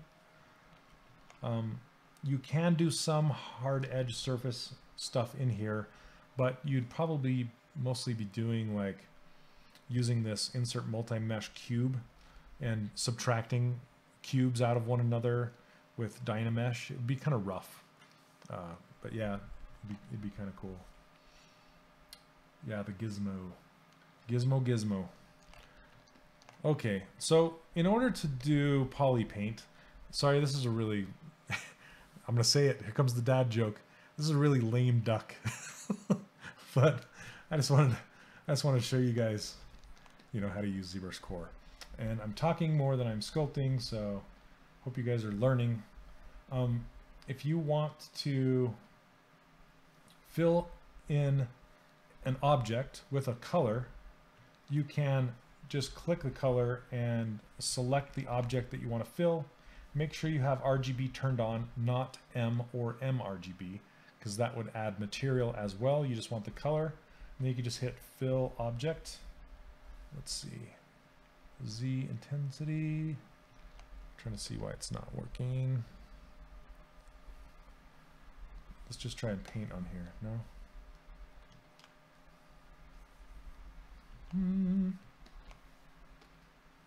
Maybe it's got to be this color. Okay, there we go. So I was choosing the alternate color, not the main color. So the snake hook brush, yeah, that's a lot of fun. I actually use the snake hook brush for like an alternate move brush. I don't know, Brendan, if you use it that way, but so the snake hook brush is like a spongy move brush, and it allows you to really pull the geometry out really far. And what I like to do is I turn the Z intensity down on it, and I use it as kind of a spongy move brush is the only way I can really describe it. So it's pretty cool. So there you go. If I select this color and then hit fill, then it'll fill the entire object. So now it looks like a swan, I guess. It's because it's white with a, I don't know, or like one of those domestic ducks, those white domestic ducks. Oh, just yesterday? Yeah.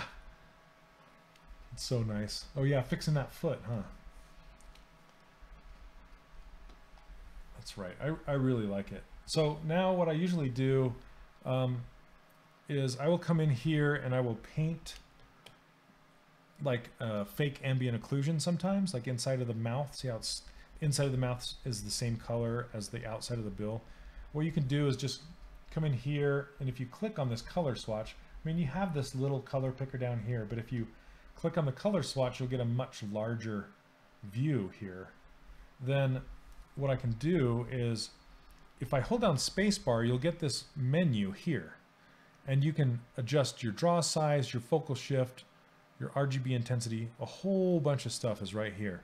And I was one of those ones that learned to use S to change my brush size instead of spacebar. I really wish I would have learned to use spacebar. I'm still working on it.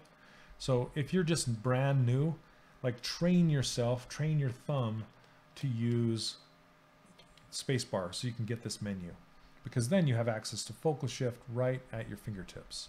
So what I'm doing is I'm turning focal shift way down, so then this turns into more like a soft airbrush.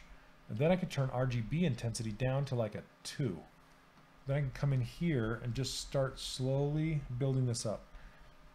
There's also lazy mouse. Lazy mouse is, if you hit L, you can't really see it, but it's under, let's see, where is it? It's under stroke.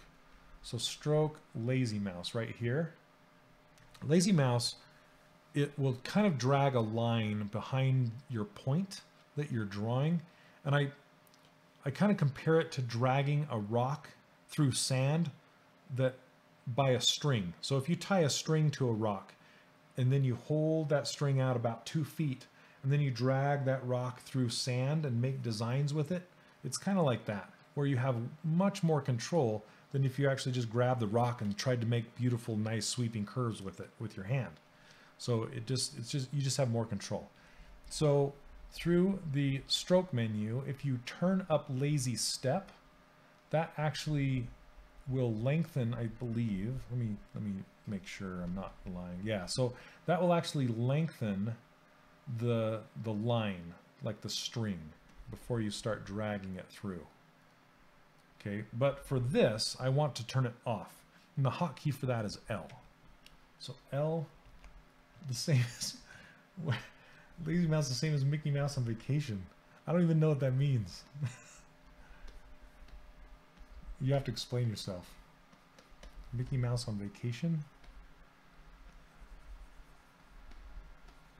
All right, so I'm just kind of painting in this ambient occlusion, but these brushes, they act like spheres, right? So you think, I talked about this in one of my other streams, but the representation looks like a flat disc, like you're rubbing a quarter on its side on the surface, like you're rubbing a quarter on the surface. But in actuality, you have to picture it looking like a ping pong ball. It's actually a ball that you're rubbing through the entire surface. So if you're sculpting or painting on the top surface and this brush is big enough to go all the way through to the back side, it's going to actually paint that back side. So what you'll want to do is turn on what's called back face masking, and that is under the brush auto masking back face. So if you turn that on, then it will ignore the back facing faces, so it won't get painted, if that makes sense. So when I was painting this inside of his mouth, it actually started to paint on the outside of the mouth, and I didn't want that, so I made sure I turned on back face masking. Now I can paint inside here, and it's kind of gray. I don't like that color. I want some more saturation. So let's make it more of a burnt umber. There we go. Lazy mouse. Lazy. Oh, geez. There it is. It took Brandon to explain it to me. Brendan, sorry. Brendan. I can't get used to saying your name because I know so many Brandons. It's like people calling me Sean all the time. It just happens. I'm sorry. Oh, but yes, it took Brendan telling me for me to get it. Lazy mouse. Is there, okay, let's see. Am I catching all these? Oh, yes, Matthew. Who made Doctor Strange? That character was super amazing. That would be my friend and coworker Ian Jacobs. Ian is phenomenal. He is one of my favorite modelers of all time. He is now working at Playful in Texas, and I've been doing a few freelance jobs for them as well. But yeah, Ian did like Yoda and Doctor Strange. He did the Hulkbuster. Some of the best characters, in my opinion, were done by Ian, and he's just super solid. He did like Black Panther and Jack Sparrow. I'm trying to think of all the ones he did. Anyway, yeah, so you can check out Ian Jacobs' ArtStation and you'll see a whole bunch of his stuff. It's really cool. Is there a list of who made who? No, not really. I mean, maybe I should just, if you look at each of our art stations, you can kind of see, but I don't have all of mine up there yet. I need to do it. Yeah, bought some Infinity characters. You should, because they're cheap. I've seen them for like $3, or you can even go to GameStop and buy pre-opened ones for a couple bucks. They're all over the place.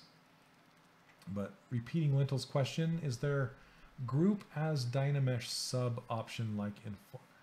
Group as Dynamesh sub. I don't know. Group as Dynamesh sub. What is that? I guess I don't know what that means. Maybe maybe clarify that a little bit. Let's see. And I like to come along and paint some highlights on here. You have 53? Man, that's awesome. Yeah, becoming more collectible. You guys have seen Peter Pan, right? I showed you guys Peter Pan. Have you guys seen that? And also, it takes a small village to make these things. We were kind of at the end of this whole thing. Well, not the end. I guess we were at the middle, because it takes all the designers. So Matthew Armstrong, Matthew Art right there, he was one of the concept artists on the concept team.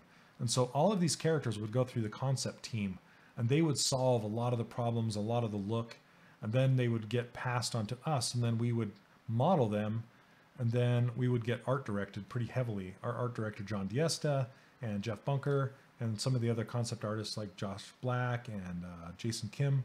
Yeah, they all had a big part in making these characters look the way they did.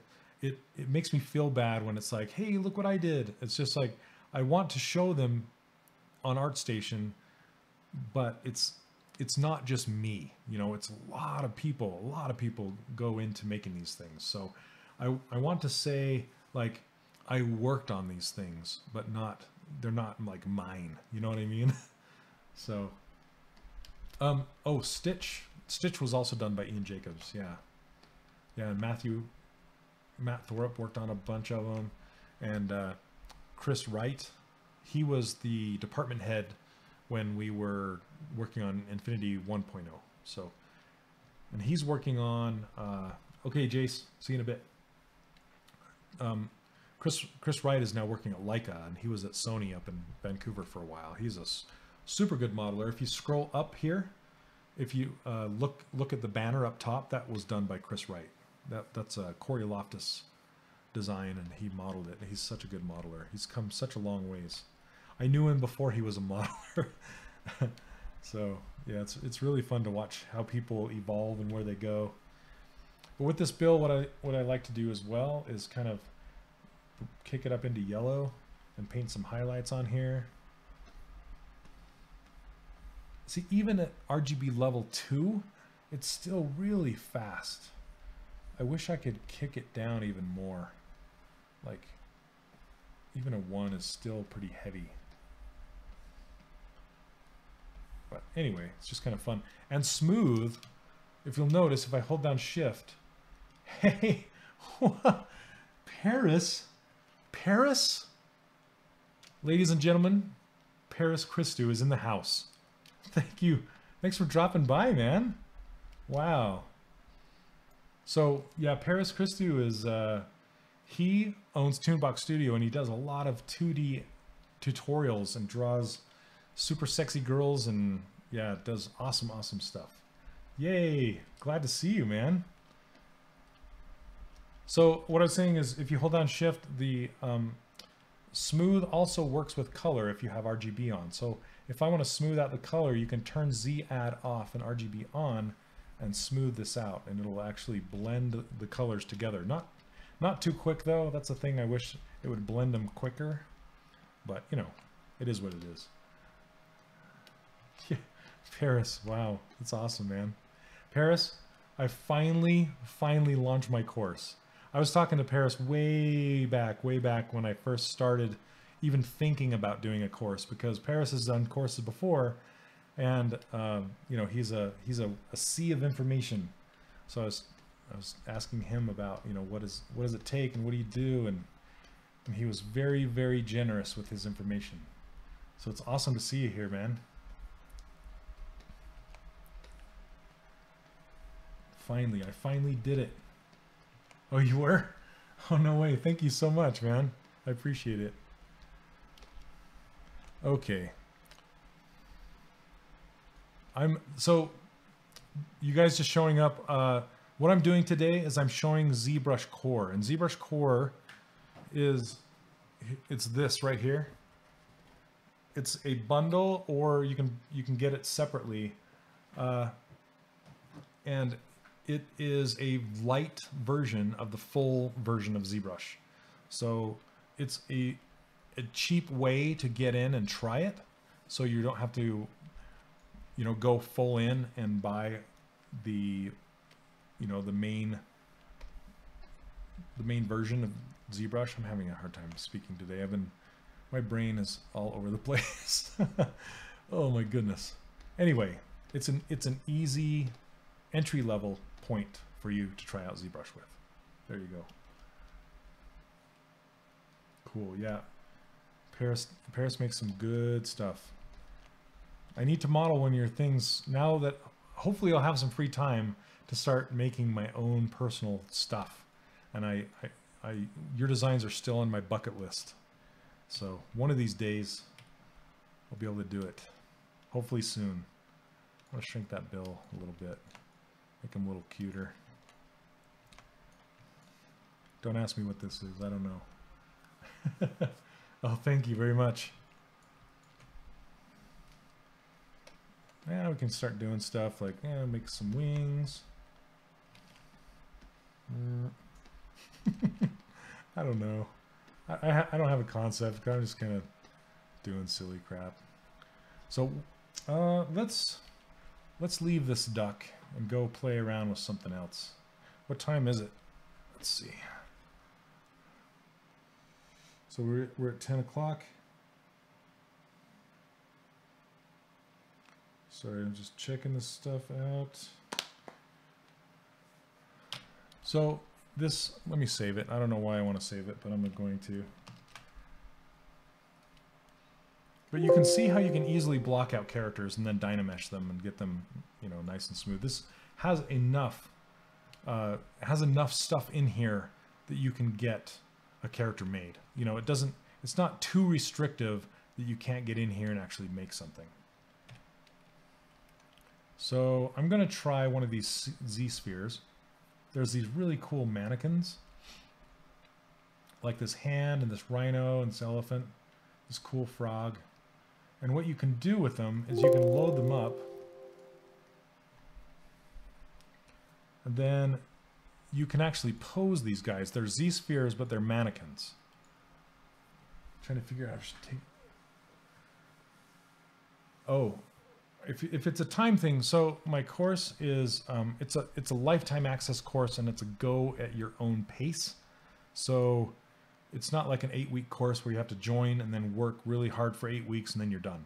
It's more of a lifetime, watch the videos, go at your own pace, and then make the characters as you go. And when you need feedback, you just post your work in progress in the closed Facebook group, and your peers and myself can comment on your characters. So it's really cool. It's not, yeah, it's not like a quick thing. Not quick thing. It's not like you're obligated. It's not like an 8-week thing, if that makes sense. So with these mannequins, you can pose them. They're made of Z-spheres, but they have some special elements in here where you can just come in here. I just have rotate turned on. You can come in here and kind of rotate these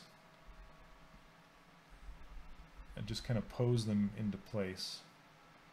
I don't even know what kind of pose I'm doing.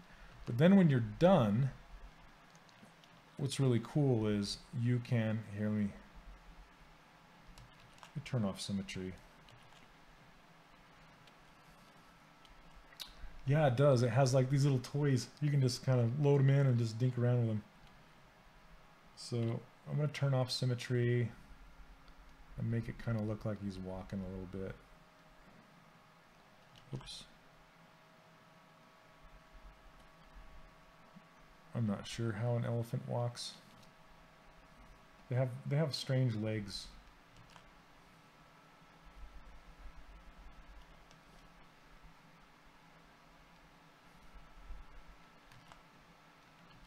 Anyway, it's just kind of fun to mess around with these things, you know? Whoa. Then you can even like twist his whole body if you want to. Looks like it'll twist his ears.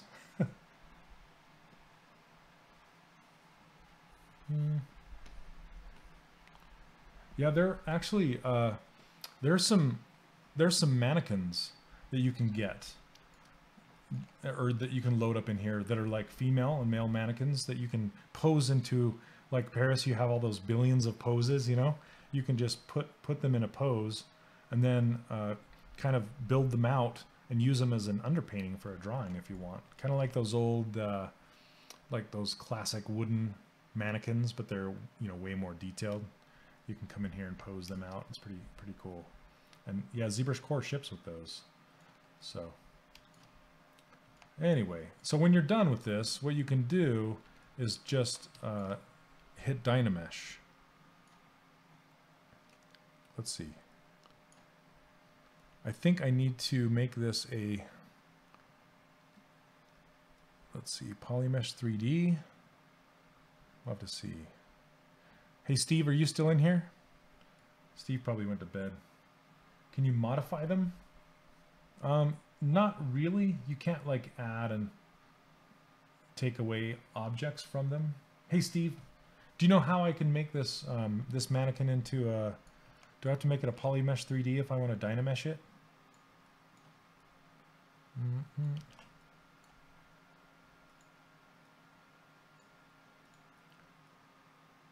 Do you know what I mean? I think you have to adaptive skin it. Oh, okay. Oh, okay. So what that means, adaptive skin, thanks Steve, that's right down here. So you have a preview, and it's actually like Dynameshing the preview. But what you can do is you push A, the letter A, and it will Dynamesh this thing and give you a preview. And then it is basically ready for you to get in here and smooth it out, and then actually sculpt on it and make it pretty cool. Then you Dynamesh it. Yeah, so it looks like it Dynameshes it when you push A. It just automatically does it. So it looks like you can set, and when you hit turn preview off, it'll go back to this. So you can kind of see. You have to be careful, because if the ears are, say, too close to the body, it will actually Dynamesh those ears into the body. So you kind of want to make sure stuff like that is away, because it'll grab it and merge it all together. Same with this tail down here. You know, you might want to lift it up just so it doesn't get merged in there. Then there's this density and the Dynamesh resolution. I'm going to turn this density up to 2, then hit A again and see what it does. Okay, so it looks like it added a little bit more geometry.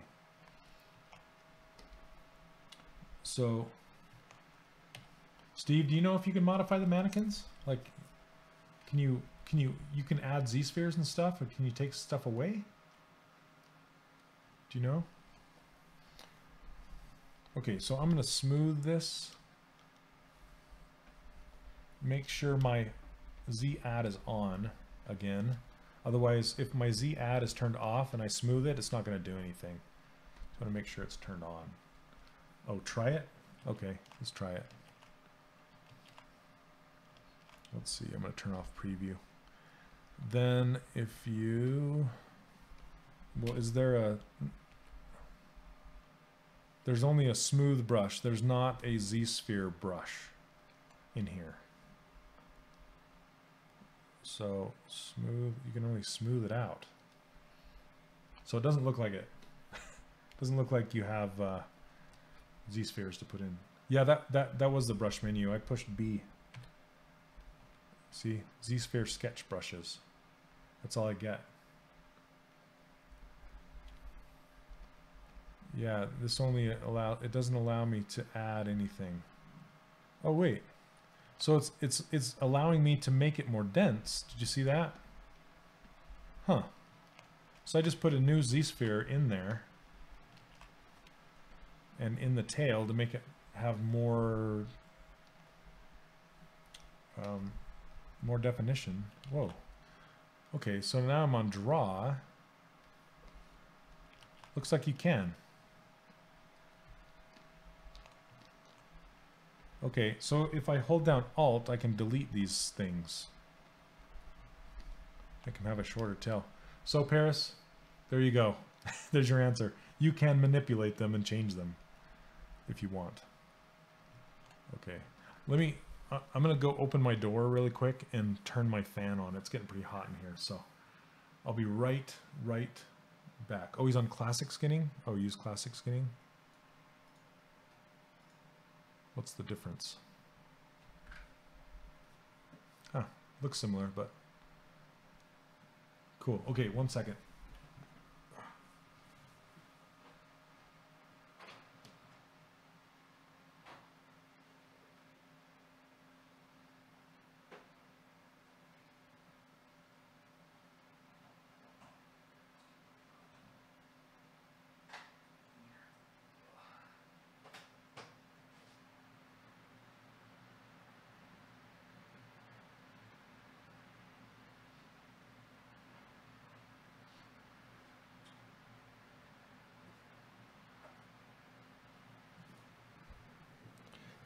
Okay.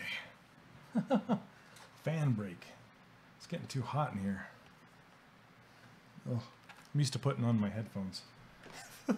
Okay. So here's that Peter Pan I was going to show you guys. You see him? Let's see.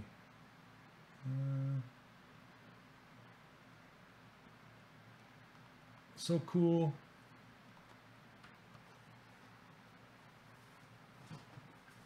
All right. So how do you delete a single Z-sphere on in mid-chain? You get a tiny one in there by accident. So I think you can just hold down Alt. So let's make one right there. So I have draw on, and I make one. And then if you go down, if you scale it, you can scale it up and down. See that? So make him have. And if you want to delete it, you just hold down Alt and tap on it. With draw selected. There it goes. So that's how you do it. It's kind of hard to get in there.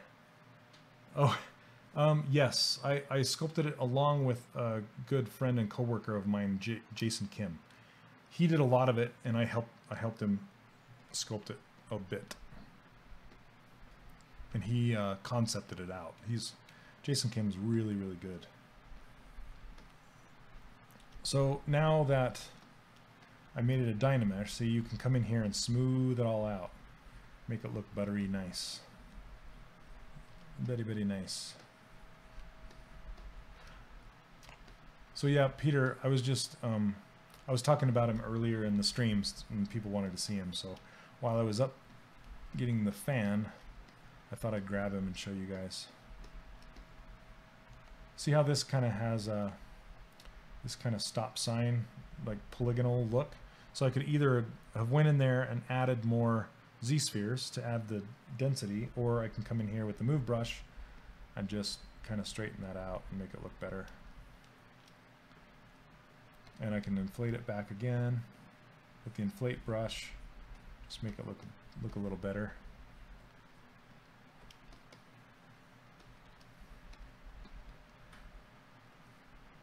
Yeah, unfortunately that Peter Pan will never see the light of day. There's only a handful of them made. And it doesn't work in the game either. Oops.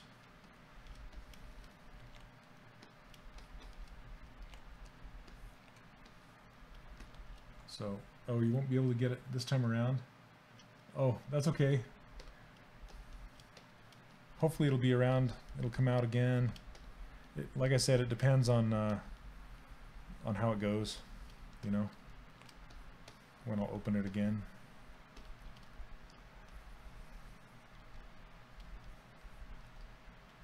So see how this is kind of making this kind of bulbous hip thing happening. And just come in here and just use the good old move brush to start working that around.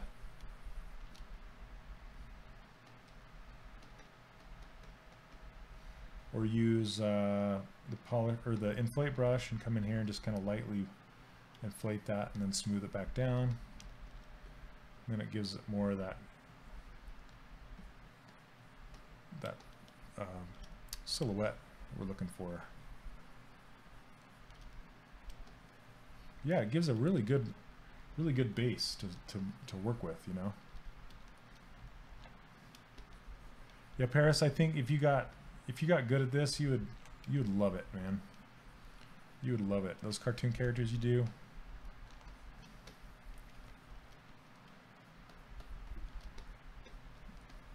So now after I've smoothed this out a bit, I've kind of lost, you know, too much detail. So you can come back in here and add it back in.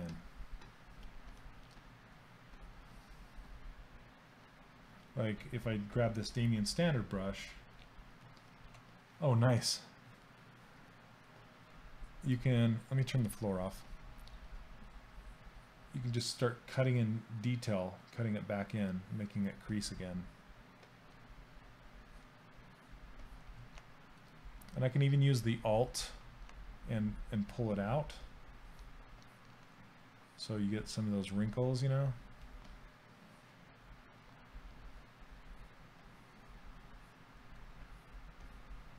Yeah, Damien Standard is fantastic for getting detail in there, you know. I mean, this is way too soon to be adding detail in there, but I just wanted to show you that it's possible when it's time.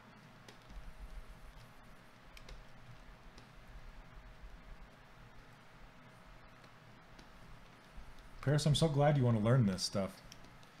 That's super cool.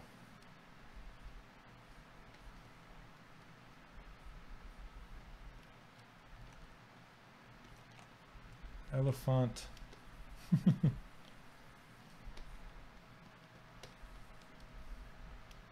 Yeah, you just got to work these lumps and bumps out of here. How's it going? Welcome to the stream. Yeah, all those mannequin heads can be sculpted the exact same way. So let's go pull one up really quick. So we have these mannequins, like, well, these humans. Let me click on one so we can check them out. Oh, ZBrush on the stream. Nice. So here's kind of just a simple base. Gandalf. We're going on an adventure. Oh. So my friends and I, like Matthew Art, we geek out once in a while. We play some D&D, you know, and I admit it, I'm a pretty huge geek. We play D&D, and so we like to talk about Gandalf. You know, he's like this Gandalf the Grey, right? And then he runs off and goes and fights the Balrog and gets all these experience points and comes back as, like, he's all leveled up. he comes back as Gandalf the White. The rest of the party is still low level. He comes back, he's like all pimped out. It's pretty funny. Every time I think about that, I giggle. So anyway, that's my geek moment there for you. Goes off and gets all this experience points without the rest of the party.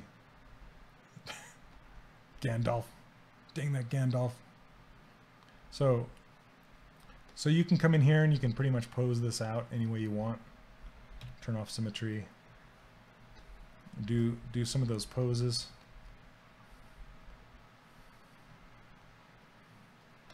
But it's pretty cool because then you get some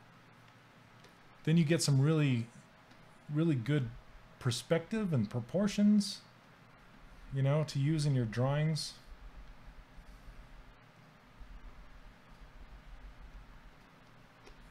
Kind of cheat a little bit, you know. Heffalump.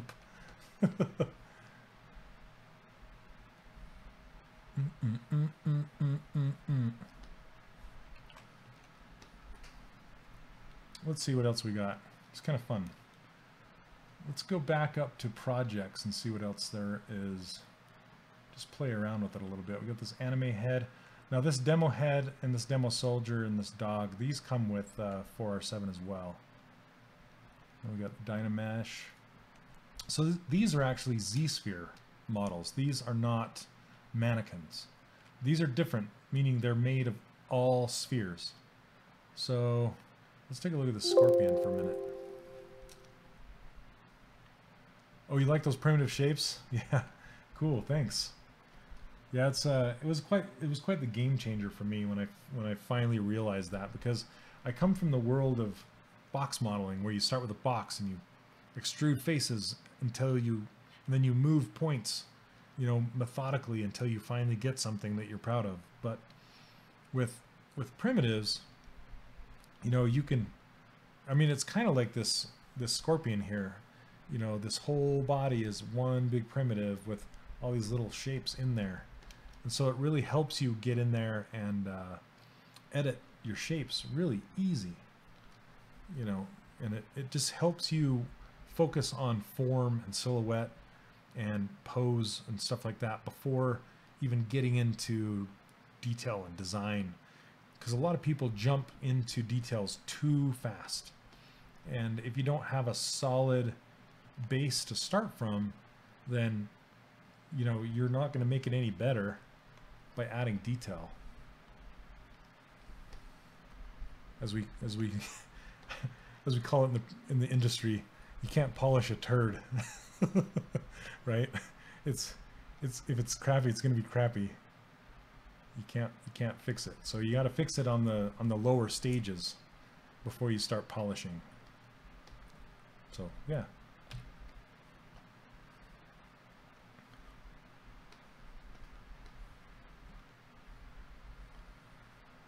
So the difference when you're posing something like this, there are bones and there are spheres. So you can see these bones in here, and grabbing the bones will actually let you rotate out like this. And grabbing the spheres will rotate on their axes. This one's having a hard time doing it, but there you go. You can kind of see how it rotates around itself. Whereas if you click on the bone itself, it will rotate like in a different way. Then if you pick move, see the move, I'm not on rotate anymore, then you can actually grab these and move them individually. And if you grab the bone itself, it will kind of move all along that length, which is pretty cool. It kind of works like IK in a way, all the way down the strand. See that? Kind of creepy. Finicky. Yeah. Yeah. Yes, very finicky. It's kind of like spray painted chrome. Look what I made. Oh man. Yeah, sort of realistic motion, you know. I kind of wonder if someday, you know, ZBrush will get into animation at all, because the makers of ZBrush, they approach things in such a different way than everybody else. Hey Andrew, how's it going? Welcome to the stream. But I'd like to see, you know, Pixelogic's take on animation and what they would do with it if it was available, you know. Well, look at its eyes and stuff. How can you even do anything with that? Well, I don't know. That's crazy. Sometimes, yeah, I don't even know how you would. I wonder if masking works with these. Yeah, it does. Okay.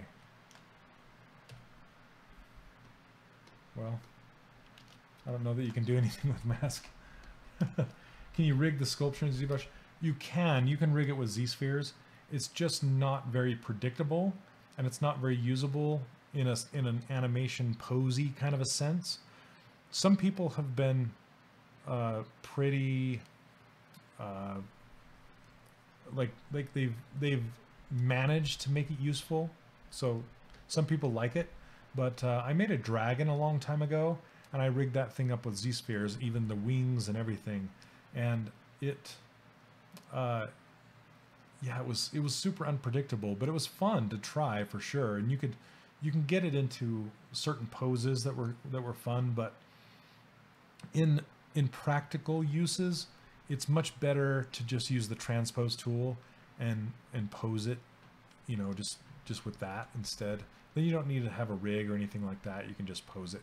So all of the characters that we posed for the toys for Disney Infinity, we would just use the Transpose tool with masking and selecting and things like that, and it would work just great.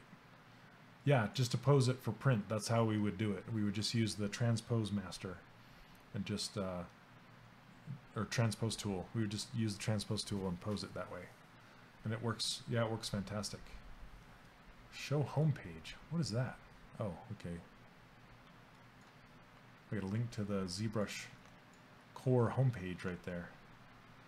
So, okay, let's try something else. What do you want to do? There's some quad spheres. What time are we looking at here? 10:16. We've got about another 45 minutes. Is there anything specifically any of you guys want to see? Like, can it do this? Can it do that? You know, what can we do with this thing? Head planes. So ZBrushCore and 407 don't communicate as far as files go. I do not believe they do. I think, let's see. Let me see what I can export out of here. Looks like images. And hey, Steve, are you still in here? Steve would know. Because out of ZBrushCore, I believe you can only save projects. And I don't believe you can open those projects inside of ZBrush 407 that I know of. There's export. Okay. Oh, it looks like you can export as an OBJ. So that is how you would get it into 407, is export it as an OBJ. So you would lose like your subdivision levels and things like that by doing it that way. But they should be able to get it into 407, you would think. I'll have to ask about that. Let's see. So this head plane is really cool because if you're doing a realistic head, it gives you a super solid base to go from. You know, ZBrushCore will not accept ZBrush files of any type, except for ZBrushCore files, I guess, right? In 4R8. Interesting. So maybe you can open ZBrushCore files inside 4R8, like the ZBrushCore project files. That would make sense. Because this is essentially, ZBrushCore is kind of a stepping stone to 4R8.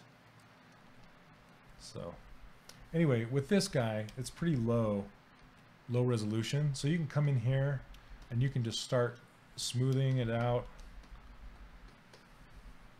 and, you know, start making it look like something other than a plane head, you know, a head with planes.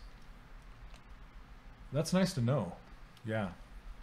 That makes core a lot more usable.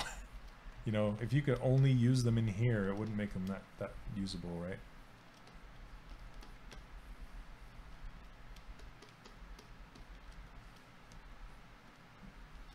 So I'm just kind of buttering these down and then come in here with move and just push those planes kind of back out a little bit.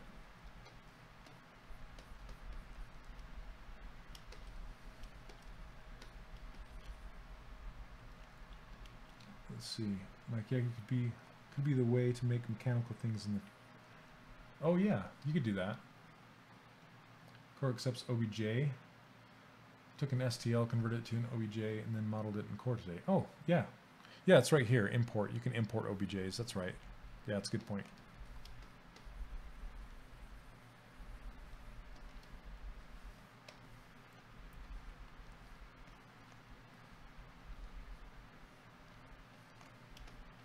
So I sometimes like to smooth things down, sharpen them up again, smooth them down, just to get in there and start getting those shapes.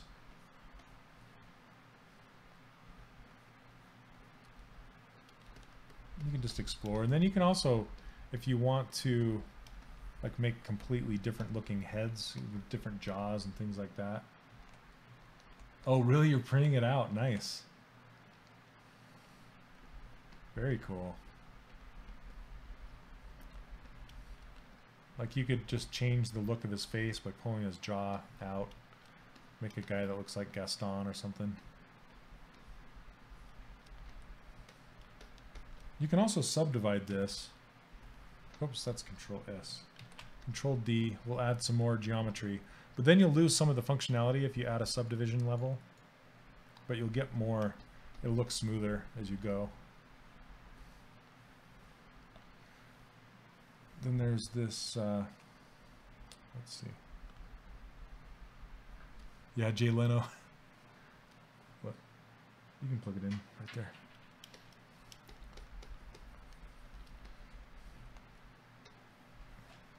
Let's see. Oh, and then there's this clay buildup. Clay buildup is really fun because it's kind of like it reminds me of old time clay. Old time clay. I don't even know what I'm saying anymore. It's like taking clay and building it up on the surface.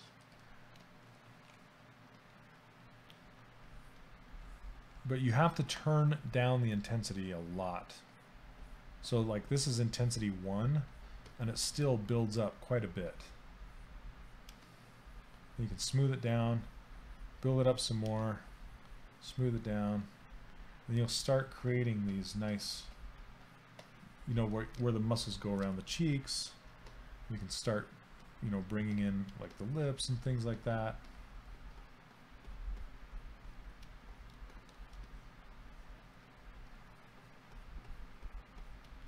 This is still pretty low resolution too, so.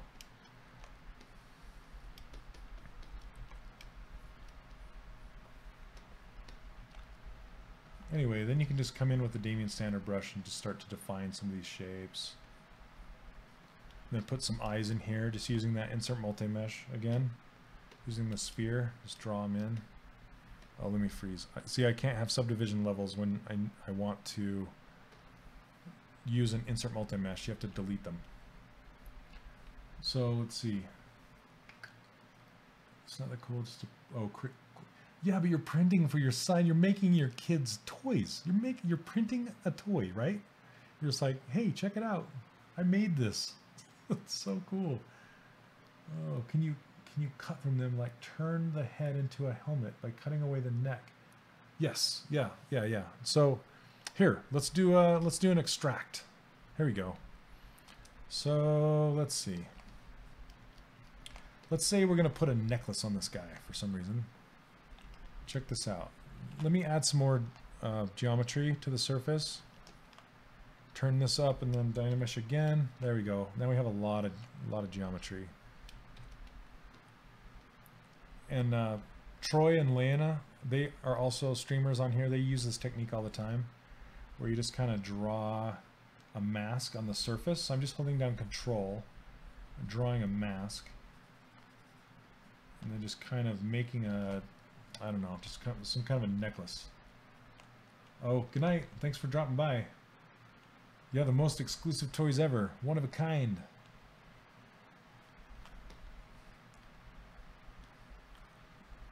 I don't know how this is going to turn out since it's so thin, but we're going to try it anyway.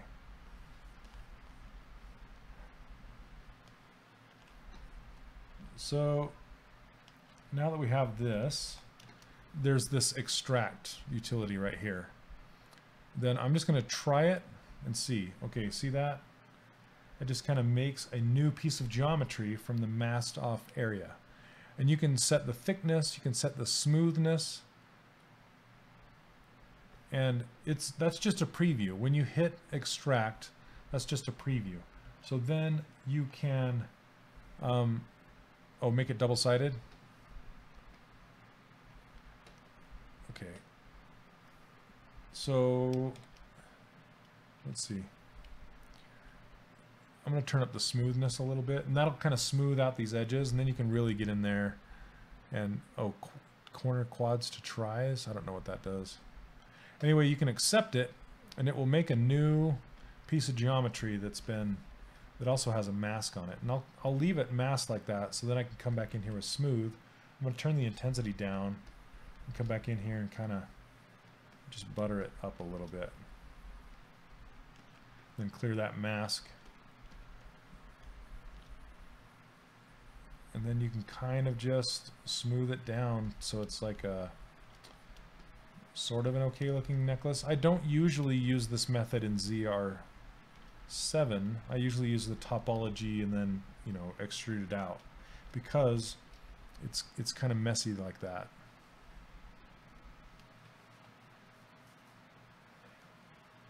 Yeah, so then you can solo this thing, and then you just, you know, you have a necklace that you can just manipulate and just do whatever with.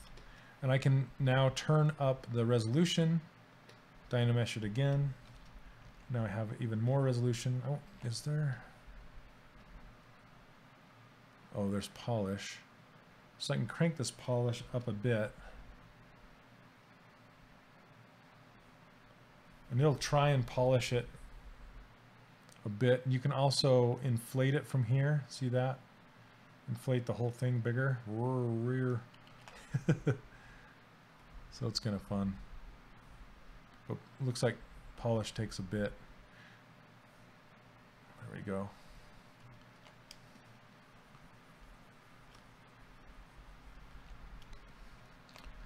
Then you can come back in here after you've, let me make it even higher resolution. Then you can come in here with the Damien Standard brush. Oh yeah, then cutting. Yeah, just actually popping it out. Oh. All right, Matt. Thanks for dropping by, man. We'll see you on the flip side. So if I hold down Alt with the Damien Standard brush, and I can actually like raise up a line off of the surface. And I don't know what kind of design I'm even making here, but it's kind of fun to do. And you can come in here and cut these shapes, pull them out, make them have harder edges, smooth it down. And then you can also turn up the intensity and cut into the surface here if you want to make cool designs or whatever. I don't even know what I'm doing. Now it's a big bull head. I don't know. Anyway, it has a lot of power in it, you know? Let's make a skull with sunglasses.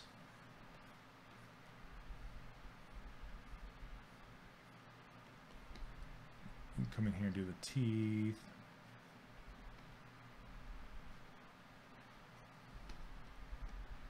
There you go. Trinket.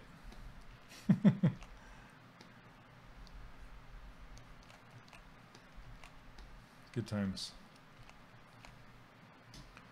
Anyway, that's kind of how you can make something like that. Just have fun with it, you know.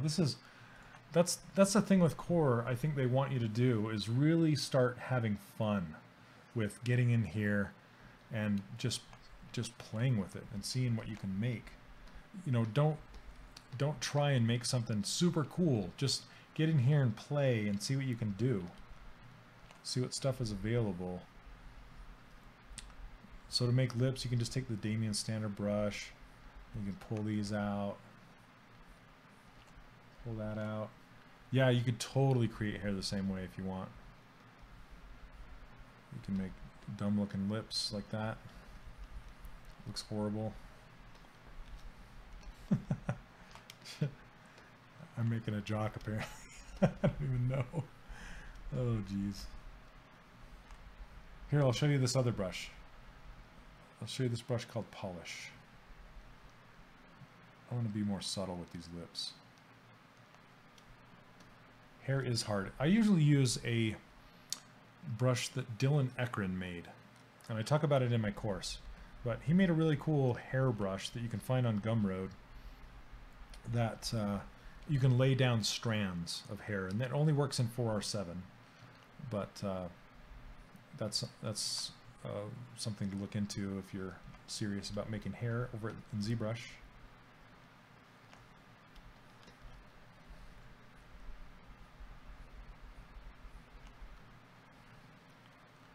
Anyway, it pays to be subtle, that's for sure.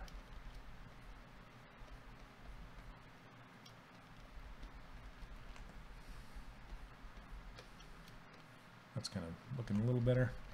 So with hair, let's have some fun for a minute.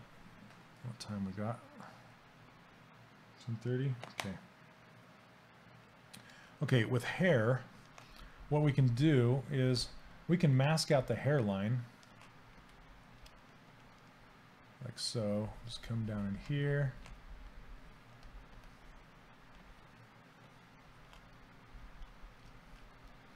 Maybe make it come back here like that.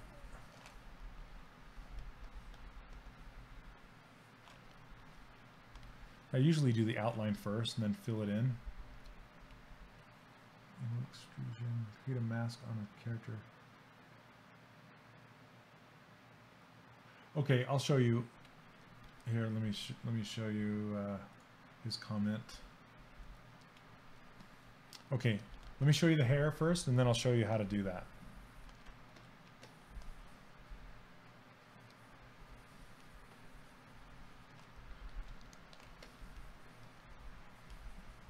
Okay, so say I have this whole thing masked in really nice as it wants to be. Something like that. It's a little high.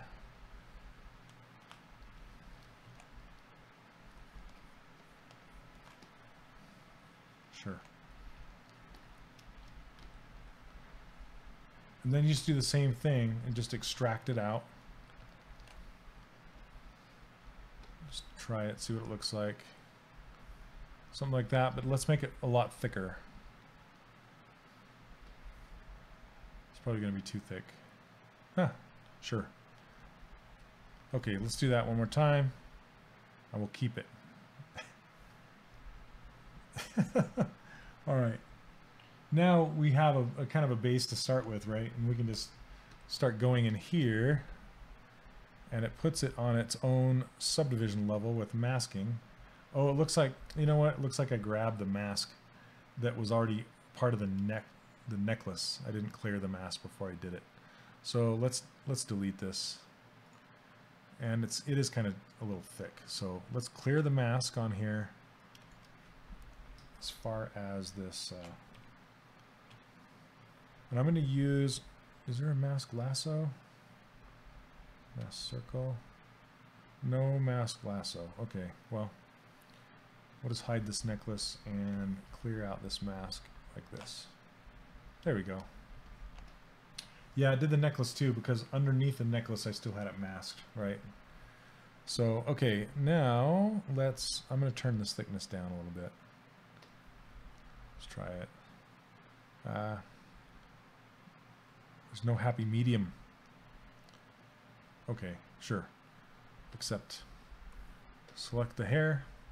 It always comes in with that mask on it. So you can come in here right away and just start smoothing it out. And then clear it. Then what I can do is start pushing these sideburns kind of in the head and then pulling out. Sorry, not that much. Start pulling this out to give it a little more volume and then smoothing it down.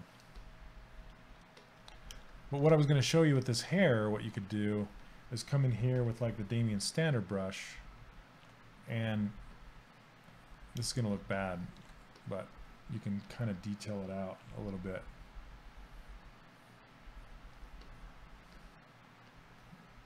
You know, and kind of give it a little bit of detail.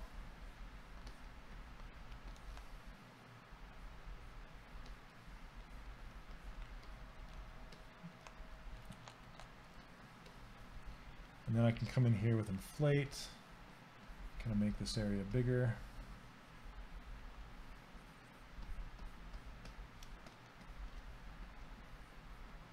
Let's re-dynamesh this.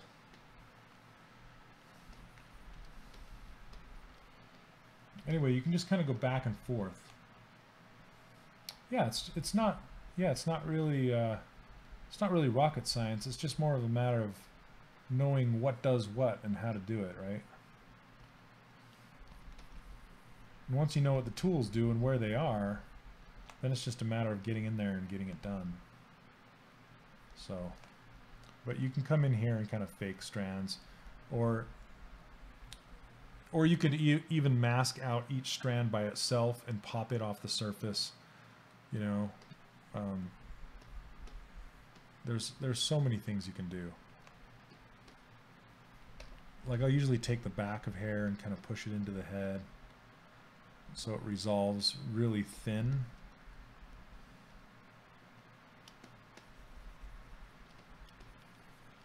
So it doesn't have that, it just looks better if it doesn't have that big bulky end to it. And then you can add some volume back in here. See how you can make it look better pretty easily. Then I'll kind of, with the infinity characters, what we'd usually do is kind of put a hard edge around the back of the head right here. Just to signify a kind of a plane change, you know.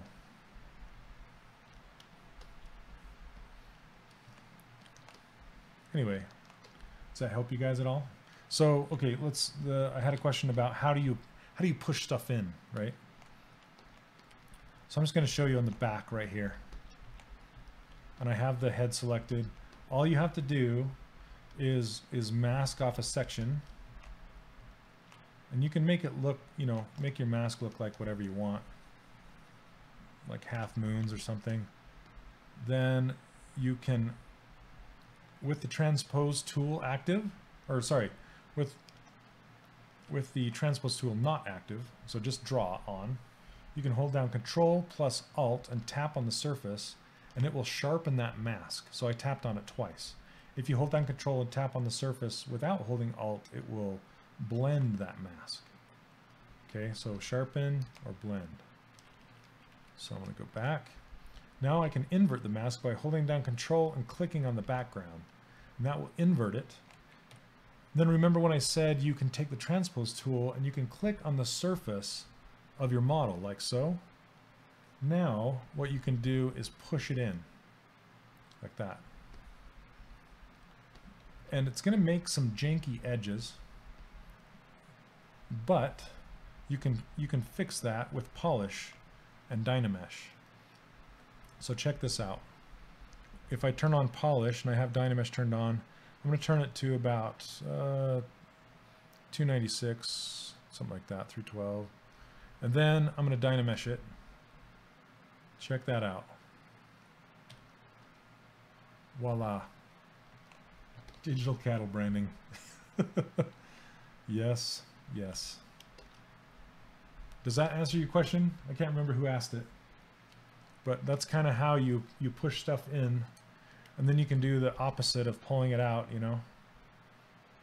That way you don't have to extract it, you know, and make a new object out of it. You can just draw a mask on here. I don't even know. I'm making a sun. Sun and a moon.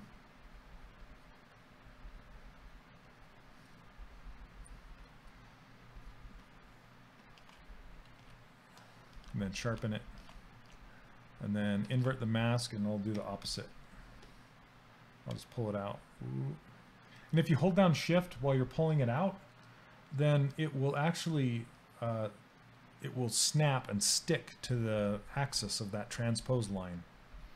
So then you can have your mesh turned at an angle, and while you're holding down Shift and pulling it out, you know that it's not going to get skewed off some weird angle.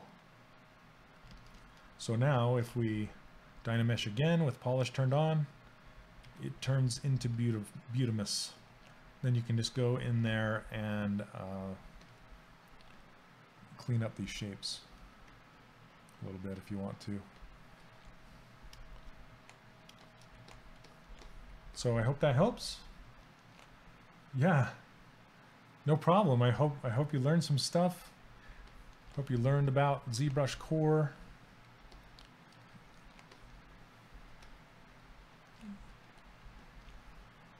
So Paris, what time is it where you were at? Awesome, thanks. I'm so glad. Let's see, I need to turn this intensity down a bit, and I'm going to turn Lazy Mouse on. I guess Lazy Mouse was on. but not a long enough strand. So let's see, stroke. I'm going to turn this lazy step up. For a ready to rig character, should you create a separate object? ZBrushCore is not really meant for making, what the, hold on a second. Lazy smooth, lazy snap, oh. That lazy snap is new to me. I don't even know what that is. See, check it out when I draw a line. Well, it was showing me like, sorry, my hand's in the camera. It was showing me like a number. See that number? And then it snaps. So it's not really, it's not doing what I want. I want to drag it along. I don't know, Steve probably went to bed by now, but maybe he's still up and can answer that. So I'm gonna turn it off for a minute. ZBrushCore is not really meant to do game or rig ready characters. So it's more like, you know, just screwing around, not really getting serious about it. But for game ready characters, what you usually do is if you're going to be baking maps and things like that, it depends on if the object needs to swing around and animate. Like, say if you had a character that had all these beads wrapped around its arm and they were hanging down, then you would make those beads together in their own strand but separate from the shirt, for example. But if you had a necklace that was laying right on the surface of the neck, kind of like I built here, what you would actually do, I would build it separate like I did, but I would bake it into a game mesh that was actually retopologized to include that necklace with the neck at the same time. The only time you wouldn't want to do that is if the character was going to take the necklace off or be seen with it off at any one time. So that's kind of, it depends on what you're going to do in the game, you know, but build it separate, yes, but in the end, it most likely will be baked into the map. So I like to keep everything as separate as possible, as much as possible when I'm building it, if that makes sense. So like rivets and things, like if you're going to do like nuts and bolts and rivets and all sorts of surface detail on a hard surface thing, what I like to do is actually like stick the rivets and the nuts and bolts on the surface as separate objects, instead of like the old way of, you know, cutting out the mesh to be a nut or a bolt or something and then extruding that out and keeping it there, because it doesn't allow for editing as much. You know, you want to have all your pieces separate so you can move them around and edit them as much as you want. So I hope that helps. Yeah. Like this, if say, okay, see the moon and the sun back here? Now that they're integrated into the surface of the object, they're actually harder to manipulate. I can't move this moon around very well. I can't move the sun around very well, but I can move that necklace around all I want. You know, I could move it farther up the neck, I could make it thicker, I could do a whole bunch of stuff with that necklace. But the sun, now I'm kind of committed. So, but here's a cool thing. If this trim dynamic is almost like an eraser, it's really fun. Or it's like, you know, with traditional clay, you have those wires, you know, the wires, and you can swipe it through clay and cut it apart. This is kind of like that. It's kind of like just a big kind of hammer to hammer things flat, and it works really quickly. So polish will work slow. See, polish, it works fairly slow. It's a slow kind of a polish, and it gets rid of this stuff. Let me solo this. Huh, looks like the head got pushed in a little bit. That's funny. So, you know, you can get rid of it like that. It's kind of like an eraser. And trim dynamic is the same as that, but it's faster. So it acts a little bit differently, and it's much quicker, but it's more damaging, if that makes sense. And you can kind of hold down Alt and bring it back up. Welcome back. Then you can use polish to come back in here and kind of polish it up. So if you have something you don't want, I mean, you're not stuck with it forever. You can work on it anyway, you know. So would I separate the mouth from the rest of the head mask, or would you keep it in the same object? So the actual interior of the mouth cavity, we would have it as part of the head mesh, but like the gums and the teeth and the tongue, they would all be separate.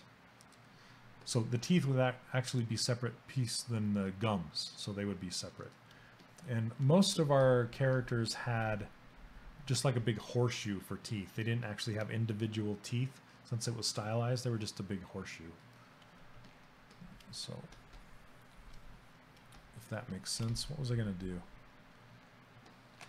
Anyway, I can't remember what else I was going to show you. Does that answer your question? Let's see. Are we getting close here? 10:46.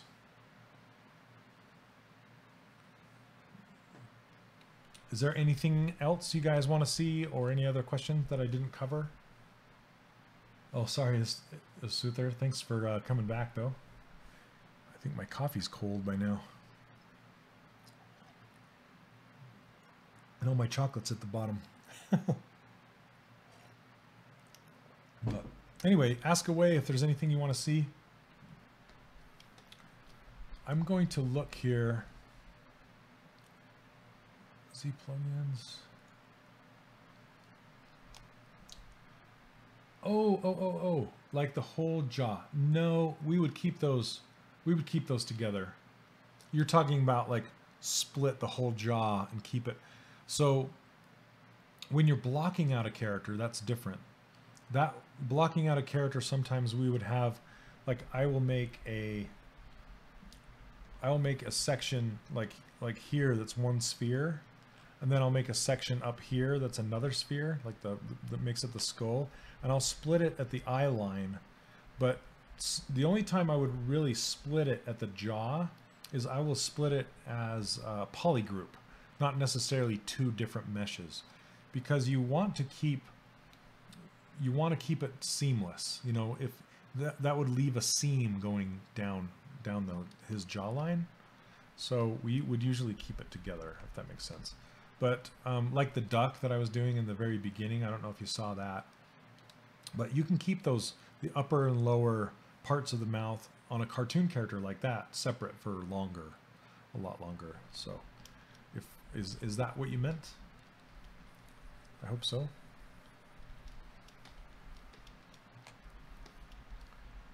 This guy's looking kind of funny. It's kind of fun to come in here and just move stuff around and see how much you can change what they look like just by messing with stuff. Dynamesh is off. Should I create a separate poly island for some areas where I need more details? Not necessarily. I usually subdivide, or I don't. I don't really isolate areas and say I need more geometry right here. I usually just do the entire model, Dynamesh the whole thing at once, if that makes sense. Yep, cool. Glad that answered your question.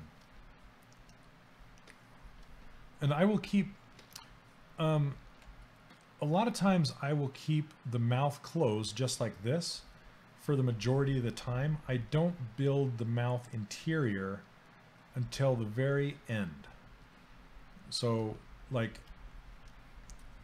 even down to game mesh, I will build, like when I retopologize it, I will build a little row of polygons inside of his lips, actually 2 rows really close together.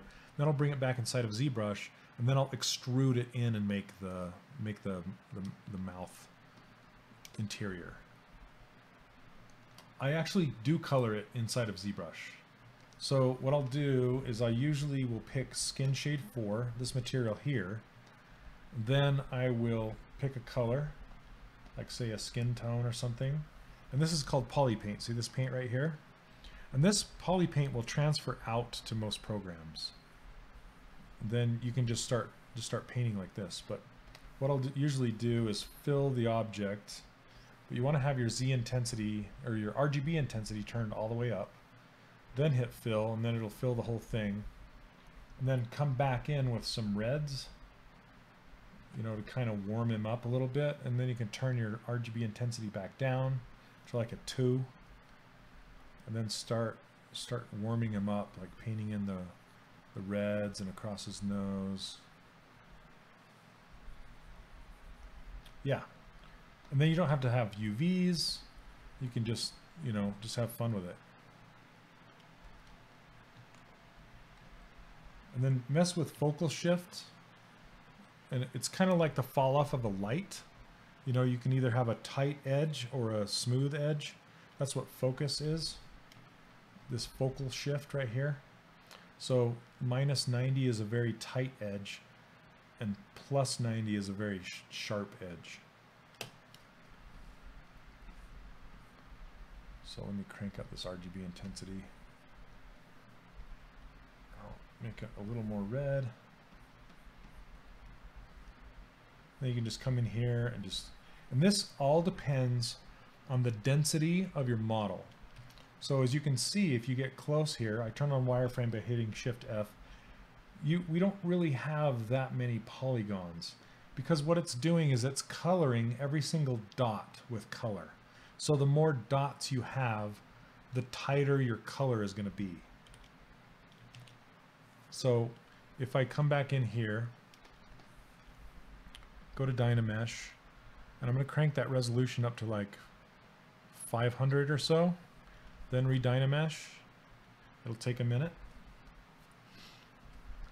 And then zoom in here. Now, see, it actually used polish and everything. There's more points in here. So now I can get a much cleaner line.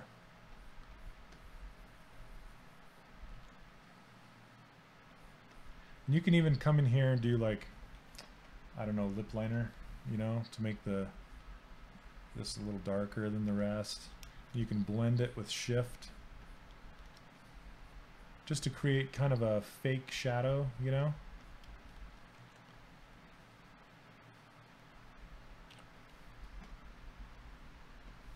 And then just kind of come in here, paint the bottom lip a little lighter. Yeah, it's fun. It's like, it's kind of like painting a collectible figurine, you know. But you get to kind of see what your collectible is going to look like before you paint it.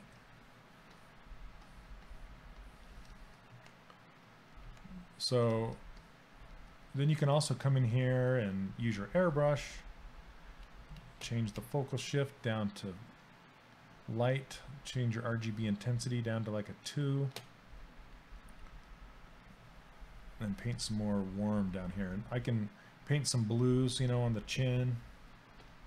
And if you're light enough, you can go with a pretty intense color and just come in here and just kind of lightly go over it.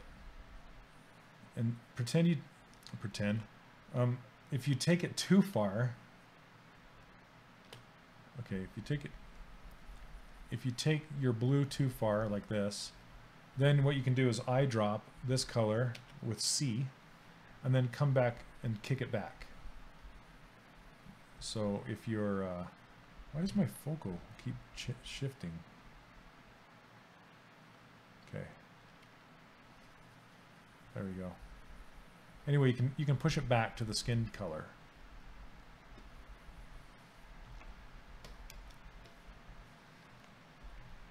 So yeah, it's really fun to get in here and paint this stuff. It's super fun. Then you can also fake shadows, you know, if you want some more like dark skin tones under here, then you can just take it to like a less saturated, darker brown and just start painting in some shadows. Or more saturated, it does, you know, whatever you want to do.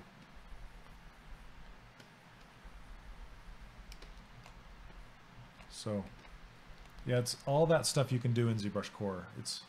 It's not lacking in that department.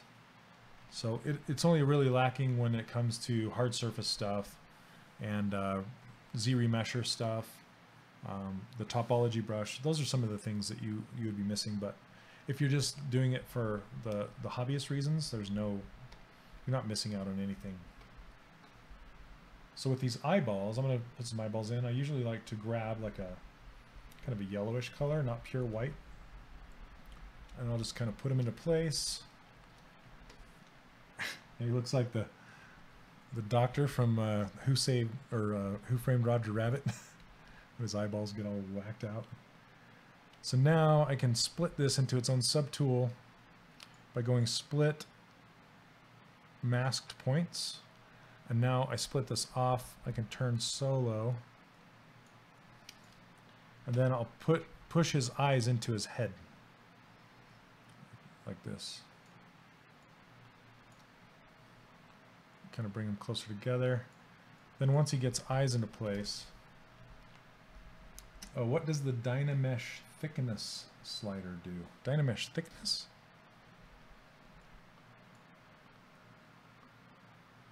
Oh, that's the shell thickness. So when you do a shell, when you say create shell, what that does is that will create some thickness to an object. So if you had a plane, or if you had like a sphere, it will actually create thickness to that sphere, and that thickness is what it's talking about.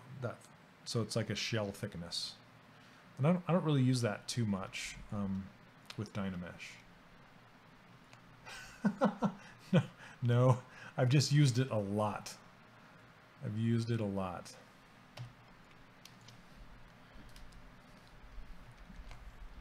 Okay, so let's, where did my eyeballs go? So now that we have eyeballs in there, then we can come back in here on the head and use the Damien Standard brush. I just start detailing around these eyes and pushing in and start to make kind of those eyelid shapes.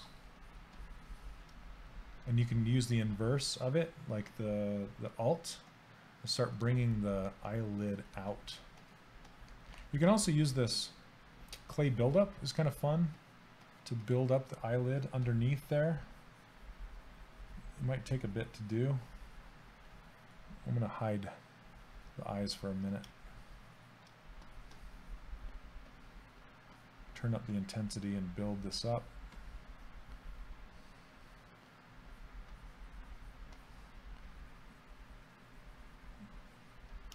I'm just trying to get some eyelid stuff in place, so then I can move the eyelids around. Then I can come in here with the Damien Standard again and just start to detail out this eye shape. Shandolph. You shall not pass.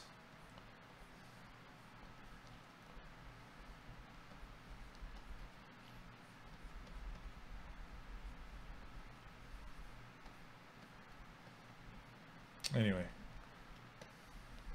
I don't know what I'm doing today. Craziness. Let's give him a boxer nose.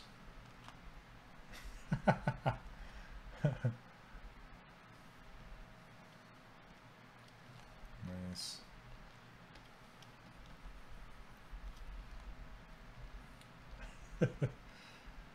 Exactly. We can put some eyelashes, always help. Also, you notice that the hair and the necklace turned dark gray, and that's because they weren't filled with any color yet. So they will take on whatever color you choose over here.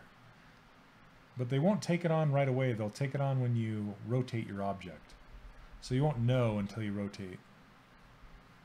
But just a hint of eyelashes always really helps ground the eyeballs.